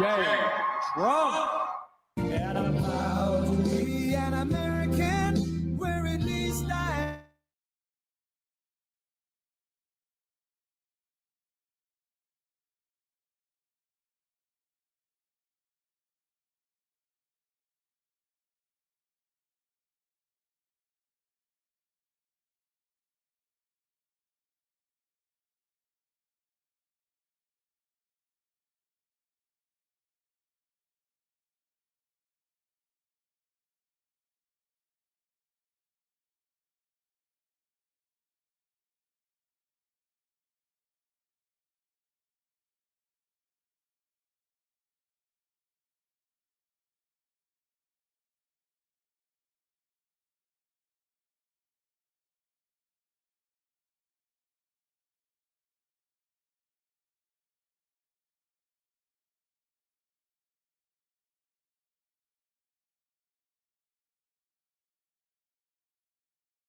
Thank you. 34 days from now, we're going to win Minnesota. We're going to go and win 4 more beautiful years in the White House and do more than anybody's ever done before from the White House. We're looking to set records. I really enjoyed last night's debate with Sleepy Joe. I brought those hats out here because Minnesota's a little on the windy side. And like a genius, I sent them all out. I'm getting blown to pieces, and that's fine. That's okay. I love it. I love you to have whatever we have. We have it together, that I can tell you. The verdict is in, and they say that we, all of us, won big last night. And I don't know, did you hear about this? In the history of cable television, had the highest ratings of any show in the history of cable television. And it had the second highest rating. Does anybody know what was first? Like MASH or something, I guess? MASH? No, they had the final episode of MASH. And I don't know what was first. Does anybody know? But we were second in the history of all of television, but the biggest ratings in the history of cable television. It's an honor. Last night, I did what the corrupt media has refused to do. I held Joe Biden accountable for his 47 years of lies, 47 years of betrayal, and 47 years of failure. I held Joe accountable for shipping your jobs and dreams abroad and for bowing to the violent mob at home. Can you imagine these people, the way they take over these Democrat cities? I don't even believe it. The whole nation saw the truth. Did you see last night? Name one. I said, Sleepy Joe, name one law enforcement group that supports you. And then Chris Wallace says, don't do that. That's not. Can you believe this guy? I was debating 2 people last night. I was debating 2 people last night. Joe Biden is too weak to lead this country. You know, Biden lost badly when his supporters are saying he should cancel the rest of the debates. Now I understand he's canceling the debates. Let's see what happens. I think that's not going to be a good move for him. I don't think that's going to be a good move. I don't think television with those ratings are never going to let him cancel. You don't know television like that. What are they going to do? You know, someday we're not going to be doing this anymore. What are they going to do without Trump? What are they going to do? Oh, those poor people. Look at all of them. Whoa, that's a lot of people. What are they going to do? What are they going to do when in 8, 12, maybe 16 years, I said, let's hang it up. Let's hang it up. 16 more years. But what he's doing is what you do when you lose. So let's see what he does. I don't think he's going to get out. And I've got news for Joe. If you ever became president, you have to deal with some of the toughest people in the world. And Chris Wallace is very, very easy by comparison, I will tell you. I know them all. I know them all. Liberal media is upset that I took the fight to Biden and exposed his very dangerous agenda. Oh, there's a beauty. Here we go. Here we go. There's enough beauty. Go home to mom. Go home to mom. These are the same media outlets cheering violent demonstrations in the streets. CNN, the New York Times. They think rioting is just okay. Just do whatever you want.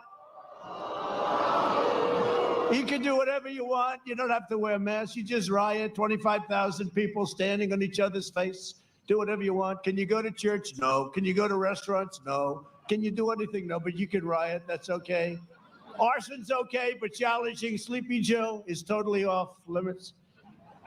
So disappointed in Fox. I'm not just running against Joe Biden. I'm running against the corrupt far-left media socialists and communists in the Democrat Party and the special interests who've made a living bleeding our country dry. And that's what's happened for too long. We've turned it around. But don't forget, when they turned it around, I had to fight other things like a fake impeachment. I had to fight a lot of things that are not like, that wasn't in the agenda. Never forget, and we fought it very well. And frankly, we had great support from the Republican Party, except for one person, but that's all. We had great support.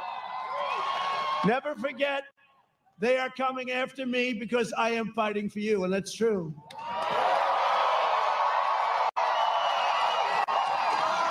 And this is a choice election. Our opponents put America last. I put America first, and that's what I've been doing for 3.5 years. Our opponents want to erase borders. I will defend our borders. You see what's going on our southern border. And by the way, that wall, 350 miles already, going to be finished very soon. They don't talk about the wall anymore, fellas. What's going on? They don't talk about it. They used to talk about it every day. He's not going to get his financing. But when you're a real estate developer, you always get financing. This was like easy. He's not going to get his financing. Then we got our finance. They don't talk about it anymore. We're up to 300, almost 360 miles. We're doing about 10 miles a week. And yeah, Mexico is paying for it. You do know that, right? They keep saying there's going to be a border charge at the border for the trucks and cars, and it won't even have to be a lot. There's so many cars and trucks going through, but Mexico's paying for it. And they've been great. They have 27,000 soldiers right now on our border, and we appreciate it. We appreciate the president of Mexico. Our opponents will send your jobs to China. I will keep your jobs in America. Our opponents want to erase our nation's core values, and I want to defend, preserve our nation's historic values. Our opponents stand with rioters. I stand with the heroes of law enforcement.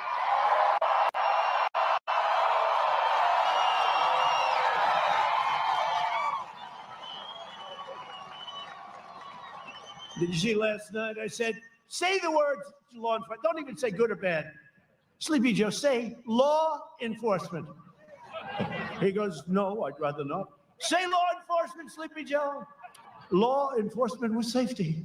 No, just law enforcement. They tell me that all the time too. Please just say law enforcement with safety, sir. No, it's just law enforcement. It's very simple. It's a very simple term.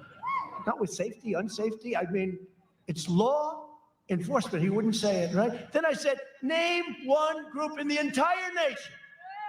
I've got Minnesota now. I've got everybody. Name one group in the entire nation from law enforcement that's supporting you. Well, think Chris Wallace. Okay, let's go to the next question. He's in trouble. He's in trouble. Let me protect him for Fox. Joe Biden says Antifa is just an idea. Well, ideas don't assault cops, and they don't burn down buildings. Antifa is a domestic terrorist organization. I proudly received the endorsement of the Fraternal Order of Police, the National Association of Police Organizations, the National Troopers Coalition, the International Union of Police Associations, and law enforcement organizations and departments in Florida, Ohio, North Carolina, Colorado, Arizona, Nevada, Wisconsin, Pennsylvania, Michigan, Minnesota. Good.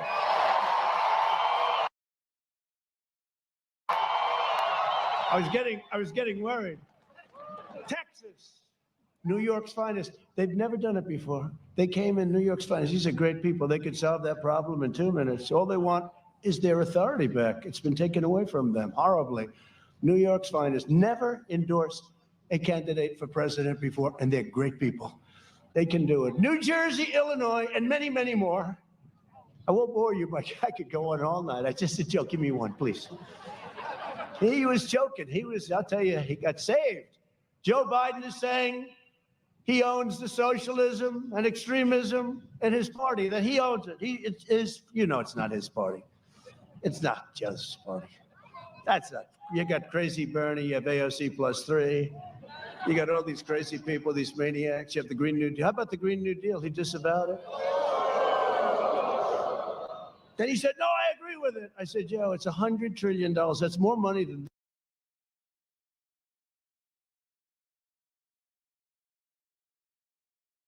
this country can make in the next 100 years if everything's perfect. It's so crazy. He wants to rebuild every building in the building. And take it down and rebuild every building. Let's say, does that include the Empire State Building? Let's take it down and rebuild it. These people are crazy. No more cows, no more airplanes, no more nothing. Biden even vowed to eliminate our tax cuts. That means he'll take away your child tax credits, because I gave you child tax credits, $1,000 a child. He wants to take away what I gave you, and revoke our historic tax relief? Right to the middle class it went. Joe Biden also refused to answer questions about packing the Supreme Court. Don't you love the Supreme Court? I mean, how good is Amy? How good is Amy? You know, her professor at Notre Dame, one of the most highly respected. Fill that seat. Fill that seat. You better believe it. How good is she? So her professor, one of her professors, one of the most highly respected legal scholars in the country, said, been teaching for a long time, said she is the finest singer. She was first in her class, graduated first in her class. He said, she is the finest student he's ever had. Of all the students, thousands of students, she's the single best student that he's ever had. Now he's saying, you know, she ought to run for president instead of Joe. He was like last in his class. She ought to, can you imagine? This is a big difference. I don't know. How do you like Amy for the Supreme Court? Yes? If he gets elected, the hard left will appoint radical justices who will terminate the Second Amendment. No more guns. No more guns. As you all saw, Biden also refused to explain why his son Hunter was paid $3.5 billion, protected by Chris, by the wife of the former mayor of Moscow. And they talk about me with Russia. I have nothing to do with Russia. And took out $1.5 billion from China. He makes millions of dollars a year, right? Then he got the $183, right? $183,000 a month. Would anybody like that job? You don't have a job. You're not employed. You get thrown out of the military for unfortunate reasons. Your father becomes vice president, and you get hired for $183,000 a month with, I think, a $3 million upfront payment. I think they could have had him for less. Would anybody take that job? And he knows nothing about energy. What do you know about energy? Well, that's not my thing. Oh, that's okay. I mean, could you imagine if I did it? How about when Sleepy Joe said, you're not getting the $1 billion unless you get rid of the prosecutor. When you get rid of the prosecutor, we'll send you the money. They got rid of the prosecutor. He said, now the money comes. I mean, can you imagine if I said that? Unbelievable. And the press doesn't want to talk about it. And Chris Wallace said, well, we don't want to discuss that. Oh, really, Chris? It's so sad. I'll tell you, it's so hypocritical, so sad. This is a matter of national security and economic security. The Bidens got rich while American workers got robbed. How can you deal with China if you take out $3.5 billion and make all sorts of money? How can you do it? A critical issue in this election, you saw what I did with China. Billions and billions a year they pay us. I gave a lot of it to the farmers, $28 billion. A critical issue because they were targeted by China. A critical issue in this election is the future of the Minnesota Iron Range. You know that. That's why I'm here. This was just supposed to be a little get-together, and then they said, sir, we got thousands of people want to show up. I don't know how many are involved. This was supposed to be an Iron Range get-together, but it turns out big. You know, Biden has 20, 30 people. He's got those circles. Today, he had a little bit more, like 30 or 40, but they were too close together. I sent him a note, Joe. They were too close, 34 people right next to each other. And yet he complained about our rally, right? Our rallies. Now, it's an honor that so many people showed up, because this was going to be a little quickie just to say congratulations, because Obama closed the Iron Range, and I opened it, and a man came up to me, a tough man, a worker, a construction worker, real worker, and he looked at me. This is 2 years ago. He said, sir, you've given us back our life. And he was crying. And I said, when was the last time you cried? He said, I can't remember. I said, you never cried when you were a little baby. You never cried. This is not a crier. This guy was tough as hell. He said, sir, he took our life away. And let me tell you about Joe. Joe will reinstitute that ban in 2 minutes if we lose. So you better vote for him in Minnesota, really. I mean, honestly. He said, you gave our lives back, a lot of lives, thousands of jobs, and they closed it up as Vice President Joe Biden wiped out.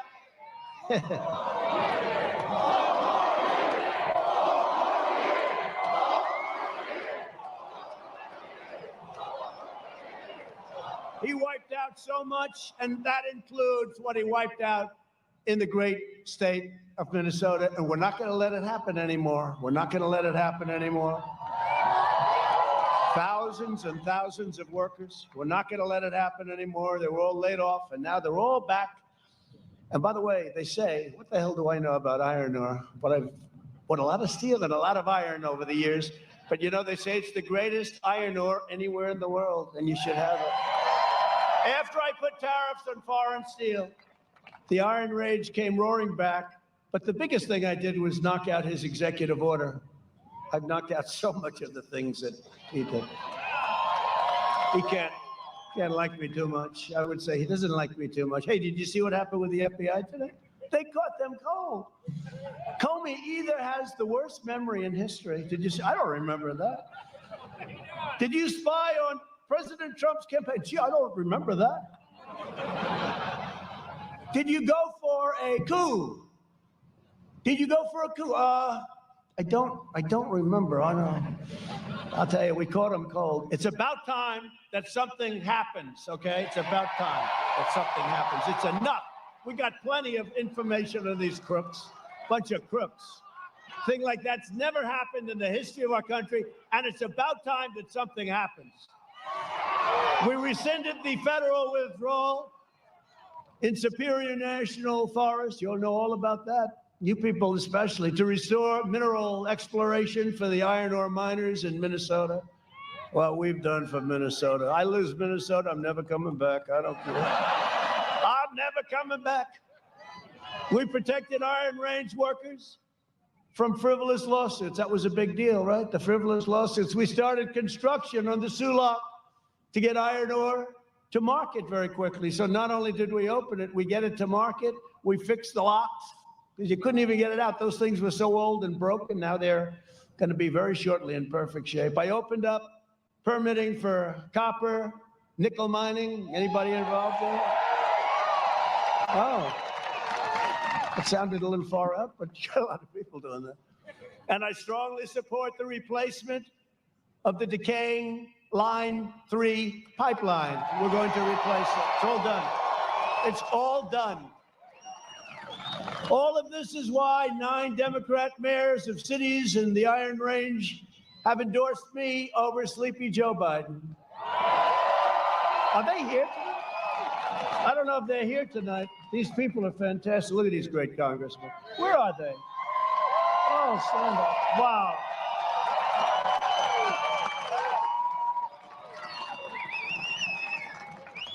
We had a ceremony a month ago where I introduced every one of them. You know, I'm not introducing you again. It's freezing out here. But I want to thank you. You're great people, great mayors, and I appreciate the support very much. These are Democrats that voted for, that want to vote for Trump, that endorsed me fully. We've done a good job over there. Everything in good shape, right? Good. Thank you very much. It's a great honor. If Joe gets in, the radical left will shut down the Iron Range forever. It's going to be gone. They're not going to be able to open it again. Not easy to open a thing like that. Not easy. A lot more difficult than people would think. Earlier today, I took another historic step for your state when I signed an executive order providing billions of dollars to jumpstart production of critical and other minerals, which will create countless jobs and are so important for our country. Minerals. I will always protect the state of Minnesota. I will do that. It's been very good to me. We almost won it. We almost won it. One more speech. I had a choice. Do I do Michigan, which we won? I should have done them both. One more speech. We lost by very little. Think of that, though. Hasn't been won by a Republican. I don't get that because the Democrats have done such a lousy, pathetic job. Hasn't been won since 1972.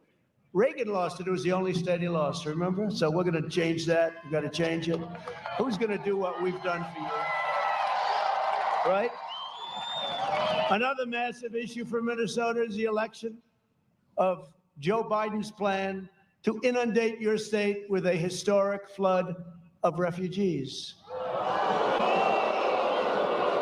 Biden and crazy Bernie Sanders have agreed on a manifesto. Did you see last night? I didn't agree. After the show, they said, oh, actually he did. Oh, great. They fact-checked. They found out he made a mistake, slight mistake. It's the worst thing you've ever seen.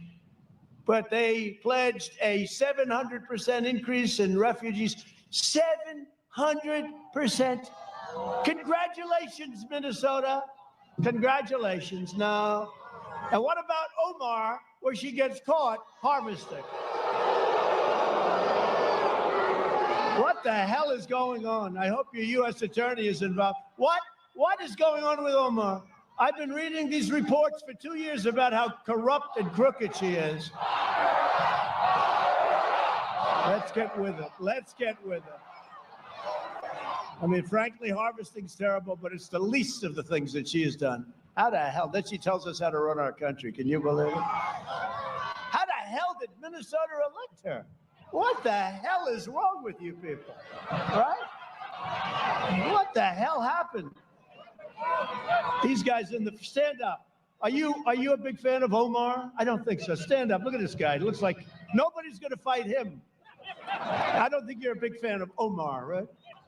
No, she's been crooked for a long time. This is the least of it. It's time. And you know what? AOC also, it's time. It's time. You take a look at what the corruption, the disgusting corruption. 700% increase, refugees coming from the most dangerous places in the world, including Yemen, Syria, and your favorite country, Somalia, right? You love Somalia. This guy loves Somalia. Biden will turn Minnesota into a refugee camp, and he said that. Overwhelming public resources, overcrowding schools, and inundating your hospitals. You know that. It's already there. It's a disgrace what they've done to your state. It's a disgrace, okay? Biden has even pledged to terminate our travel ban on jihadist regions, opening the floodgates to radical Islamic terrorism. Remember, I used to talk about it all the time. I got a ban. Remember they said you'd never be able to get a ban? And then I lost at the lower court. I lost at the Court of Appeals. And they said, he lost in huge terms. Then I won at the Supreme Court. They didn't even report it. Yeah.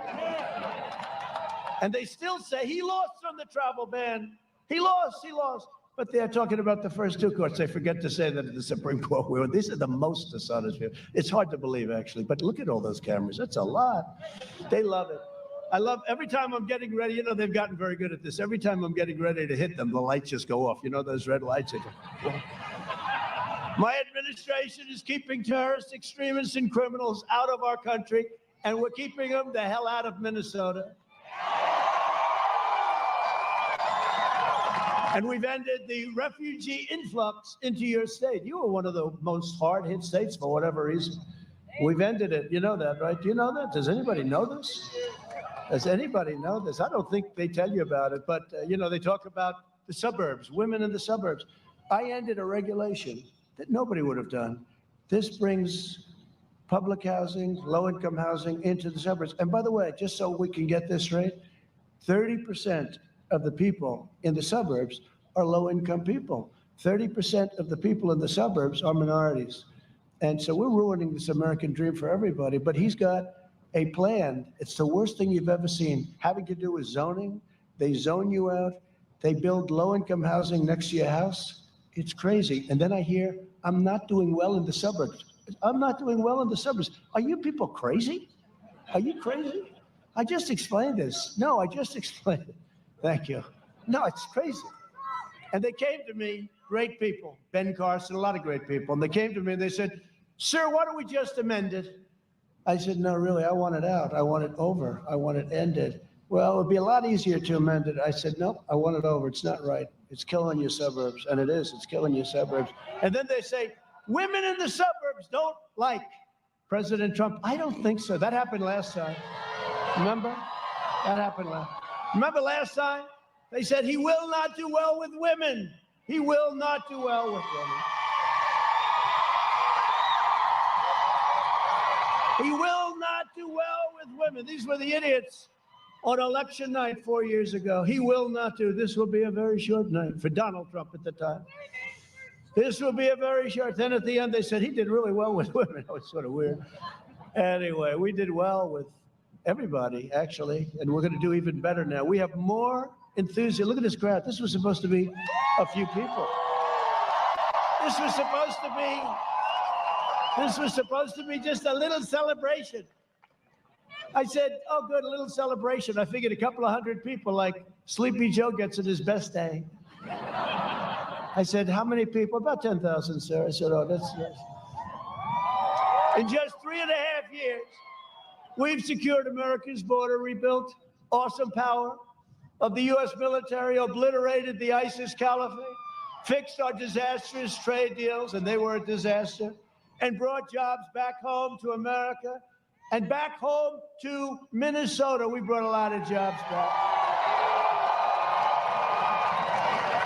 Last year, before the plague came in from China, you had the best year you've ever had. The year before that, you had the best year you've ever had until the following year.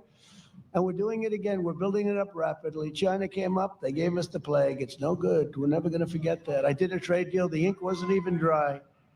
And they let that happen. We're never going to forget it. We built the greatest economy in the history of the world, and now we are quickly doing it again.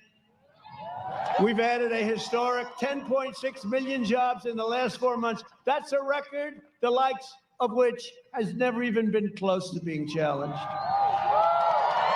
To fight the China virus, we launched the largest national mobilization since World War II. We pioneered life-saving therapies, reducing the fatality rate 85% since April. Think of that, meaning you go to the hospital and you got a lot better chance. I'll tell you what, I spoke to a gentleman today from Pfizer. I speak to all of these guys. These are great people, and they're coming up with things that are phenomenal. Regeneron, we are coming up with things that are phenomenal, including therapeutics or therapies. It's incredible what's happening. You'll be seeing it. You'll be seeing it very. And by the way, with Biden, it would have been years before you came up with any of this stuff. Years. It would have been years. He complains, you didn't act fast enough, and yet he's all over the place calling me xenophobic because I closed the border. Okay, how do you figure that one? This guy, just a politician. He's just another politician. 47 years, he hasn't done a damn thing. But now he's going. But now he's going to. I haven't done anything in 47 years, but now I'm going to. Europe is almost a 50% greater excess mortality rate than the United States. You don't hear that. Through Operation Warp Speed, we will develop and distribute a vaccine in record time. It's going to be very, very soon. And before the end of the year, maybe sooner than that. On November 3rd, Minnesota will decide whether we end this pandemic, defeat the virus, and return to record prosperity. Either way, we're returning. Either way. We're going to have the vaccine. We're rounding the turn. Well, whether we allow Joe Biden to kill the recovery, you know, he wants a shutdown. This guy says, let's shut it down. A lot of death caused by shutdown. Depression, death, drugs, alcoholism. Horrendous family fights, horrendous family fights. And he wants to destroy those suburbs by abolishing single-family zoning. All of these things are just a horrible thing, what he wants to do. And I think he's going to do it because he's not smart enough to understand that the other side has big problems. You know, we did something great. We had the greatest economy in history, and we had to close it down because we would have lost millions of lives. And now we're opening it up, and we're doing it at a level like nobody's ever seen before. And it's a great thing. And we're going to be back in business very soon, except for some Democrats. And they'll all open up. They're going to all open up right after November 3rd. They'll announce. We'd like to tell you that we're all opening up November 4th. Did you see the one group? They said, we're opening up, yeah, right after the election. I think we'll open up. Oh, that's great. These are terrible people because they're more interested in politics than they are in the lives of people. They want to confiscate your guns and indoctrinate your children with this poisonous anti-American rhetoric and lies. To combat the toxic left, and you see this, that toxic left-wing propaganda in our schools, we are launching a new pro-American lesson plan for students called the 1776 Commission. We will teach our children the truth about America, that we are the most exceptional nation on the face of the earth. That's what I want them to hear. We are joined tonight by some real warriors, friends of mine. They fight with, they just win. They know how to win. I'm telling you, you have some great ones. And they really are. They're great people. The impeachment hoax, they fought it so great. These are real warriors. I call them warriors. Representatives Tom Emmer, Jim Hagedorn, And Pete Stauber, great hockey player.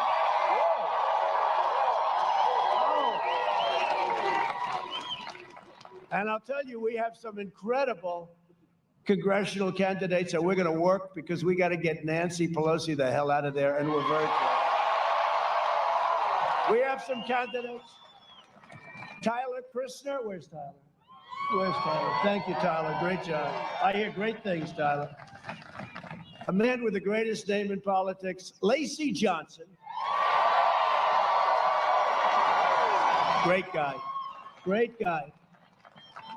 And somebody that's going to help us a lot, along with Tyler and Lacey, Michelle Fishback. Thank you, Michelle. Thank you. We're going to be working with you. And they all have my total endorsement. You know that, okay? The next U.S. Senator from Minnesota is a man who was born for this position, unlike your current senator who nobody knows who the hell she is. Who is she? I said, who is she? Is she in the Senate? Jason Lewis. Jason.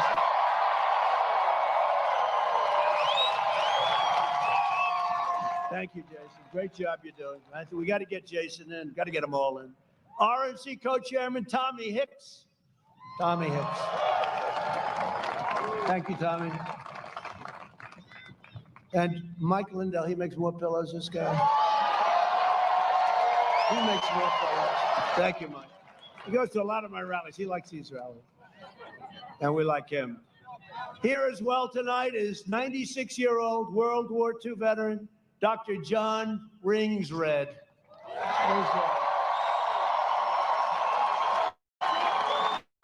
Whoa, look at you. Whoa. You look great, John. Wow. You look good, handsome. Thank you, John. Thank you very much. It's an honor, John. After years of rebuilding other nations, we are finally rebuilding our nation. In 2017, I signed a very historic executive order, making it difficult and really just looking at what government policy has to do in order to buy American and hire American. You ever see Biden? He's got a sign, buy American. I said, he got it from me. I've been doing this for a long time. Copies my campaign, copies our plans. He copies a lot. You haven't heard that before. He invested $2.5 trillion in the military. We put $2.5 trillion in. We have the best weapons, all made in the USA. We have the greatest weaponry we've ever had. No country has ever come close to the kind of firepower we have. Hopefully, hope to God we never have to use it. We have firepower and weapons, and the Republicans did it because they're Democrats, so we have to have that. Otherwise, we're going to be at the mercy of other countries. We have the greatest firepower, the greatest weapons in the history of the world. Hope to God that we never have to use them. And we launched a new branch of the U.S. Armed Forces, first since the Air Force in 75 years. It's called the Space Force. That's a big deal. We killed the founder and leader of ISIS, al-Baghdadi, gone. We took out the world's #1 terrorist and the murder of so many American troops and plenty of other troops. Qasem Soleimani is no longer with us. I withdrew from the last administration's total disaster, the Iran nuclear deal, okay? Obama gave him $150 billion. That was bad, but he gave him $1.8 billion in cash. How the hell do you do that? What does $1.8 billion in cash look like? They must have looked at that. They said, man, plane loads of cash. I kept my promise, recognized the true capital of Israel, and opened the American embassy in Jerusalem. I also recognized Israeli sovereignty over the Golan Heights, and instead of endless wars, we are forging peace in the Middle East.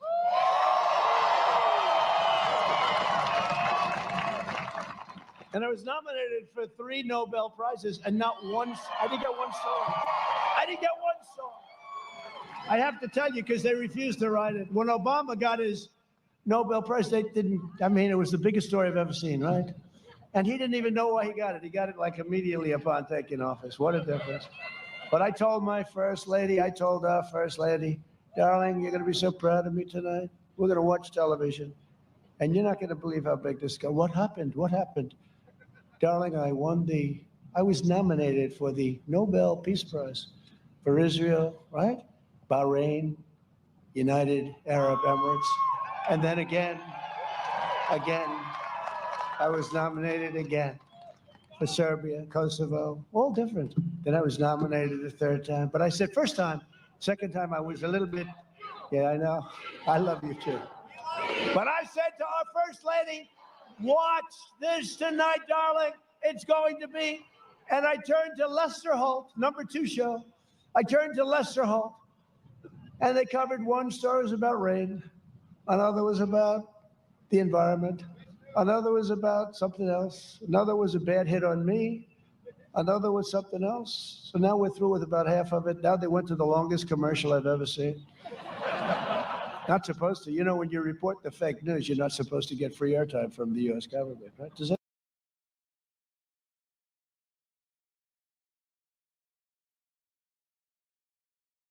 Anybody know what that means? And then they went on to the second half. Again and again and again, she looked at me, darling, I don't think they're going to cover this. I said, it's impossible.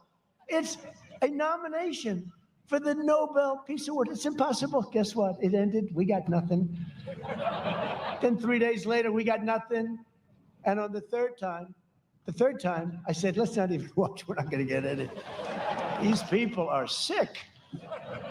But I did more in 47 months than Sleepy Joe Biden did in 47 years. And now he's pushing the most far-left platform in history. The Biden plan would destroy Social Security and destroy protections for people with pre-existing conditions, give free federal health care to all illegal aliens, bankrupting Medicare. Well, you know what's going to happen. They're going to pour into our country. When you hear that, they're going to come in.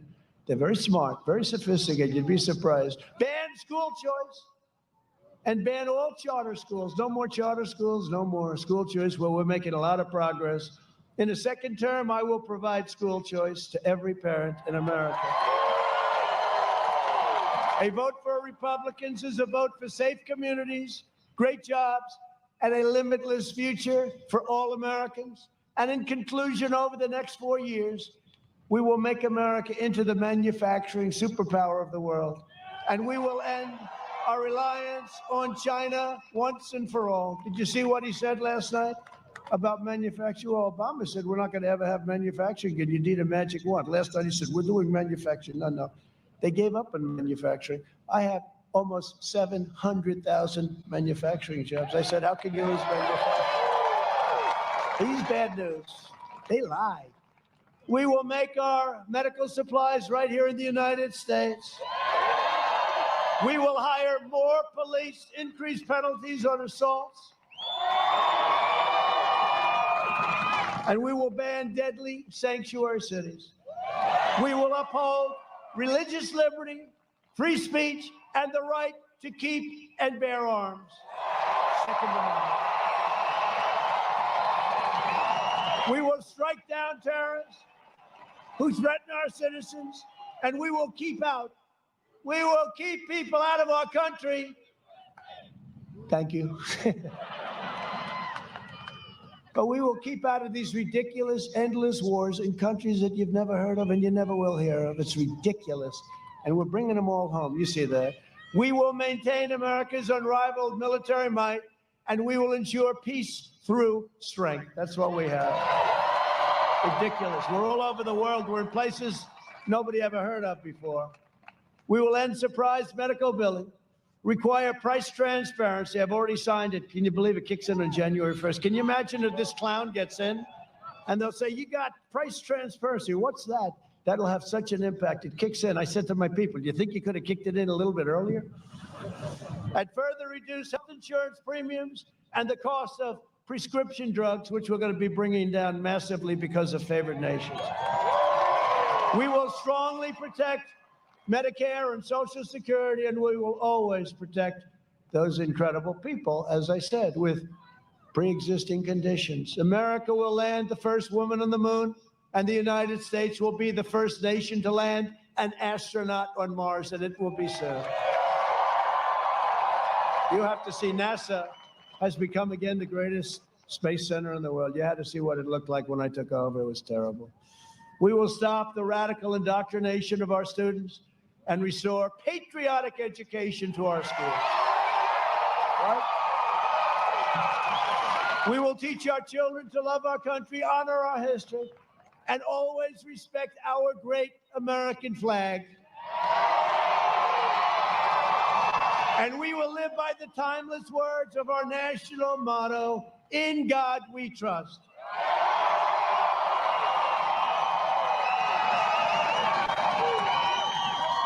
For years, you had a president who apologized for America. Now you have a president who is standing up for America and standing up for the great people of Minnesota. Thank you. But if we don't win, I'm never calling you great again. So get your friends, get your family, get your neighbors, and get your coworkers, and get out and vote. We got to win. We got to win. Early voting has already begun. Don't wait. Please go out and vote. Did you see in New York today? 100,000 fraudulent ballots. They sent out 100,000 ballots. Wrong names, wrong addresses, wrong envelopes. Other than that, they did quite well. Think of it, 100,000. So you know what their solution? That's okay, we'll send out another 100,000. I said, really? What's going to happen to the first 100,000? Who's going to vote them? This is crazy what's going on. This is crazy. From St. Paul to St. Cloud, from Minneapolis to Minnetonka, and from Rochester to right here in Duluth. I like Duluth. This great state was pioneered many winters to build a better life for themselves and for their families. They were truly brave, brilliant, incredible people. They were tough and they were strong. They didn't have a lot of money. They didn't have a lot of luxury, but they had grit, they had faith, and they had each other. They were miners and lumberjacks, fishermen and farmers, shipbuilders and shopkeepers, but they all had one thing in common. They loved their families, they loved their country, and they loved their God.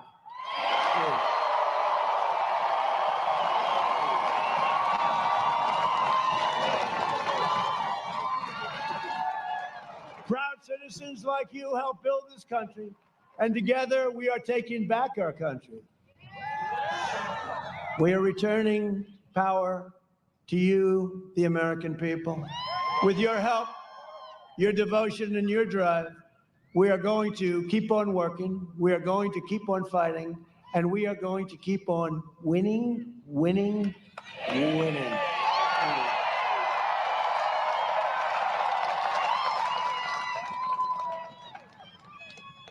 It's true. We're going to keep on winning. You know, Minnesota, maybe I'll just do it real sick because we need Jason. Jason, where's Jason? Jason's going to come. Jason Lewis, going to be your senator. You're going to win so much. You know that one, right? You've heard it. Should I do it or not? I had this beautiful crescendo of a speech, and now I have to ruin it with this story with Jason, but let's do it anyway. But we're going to win so much. Because Minnesota, before I came around, was not doing too well, okay? Was not doing too well. Then you had your best years ever. But we're going to win so much, and you're going to go and see your great senator, Jason Lewis. He's going to say, and you're going to see Emmer, and you're going to see all of them. And you're going to say, Mr. Senator, please go see the president. We're winning too much. We can't stand it, sir. Minnesota, we're not used to winning this much. It's too much, sir. Please, go see. Well, I don't want to do that. Please, Senator, go see the president. We're winning too much. We cannot stand it. For years, we've done poorly before he came along. Now we're doing so well. And we're growing now stronger than ever before. We don't want to win so much, Mr. Senator. So your senator's going to come in. Hi, Jason. How you doing, sir? Minnesota's winning too much. We have to stop it. I said, what are you talking about? Sir, we have to stop it. It's just too much winning. We have to stop it. I say, Jason, let me tell you. I know the people of Minnesota, and they love winning. They're going to keep winning. We're going to win. We're going to win so much. We're going to keep on winning, and you're going to have the greatest year that you've ever had next year and the year after. and that's where it's heading. So I just want to thank you. And Jason, I'm sorry, I will not follow your wish. Thank you very much. But we're one movement, we're one family, we're one beautiful people and one glorious nation under God. And together with the incredible people of Minnesota, we will make America wealthy again. We will make America strong again. We will make America proud again. We will make America safe again. And we will make America great again. Thank you, Minnesota. Go out and vote. The President of the United States, Donald J. Trump, is finished with his remarks now in Duluth, Minnesota. Thank you all so much for joining us tonight here on Right Side. We broke another record tonight, 120,000 plus concurrent viewers tonight. That is a new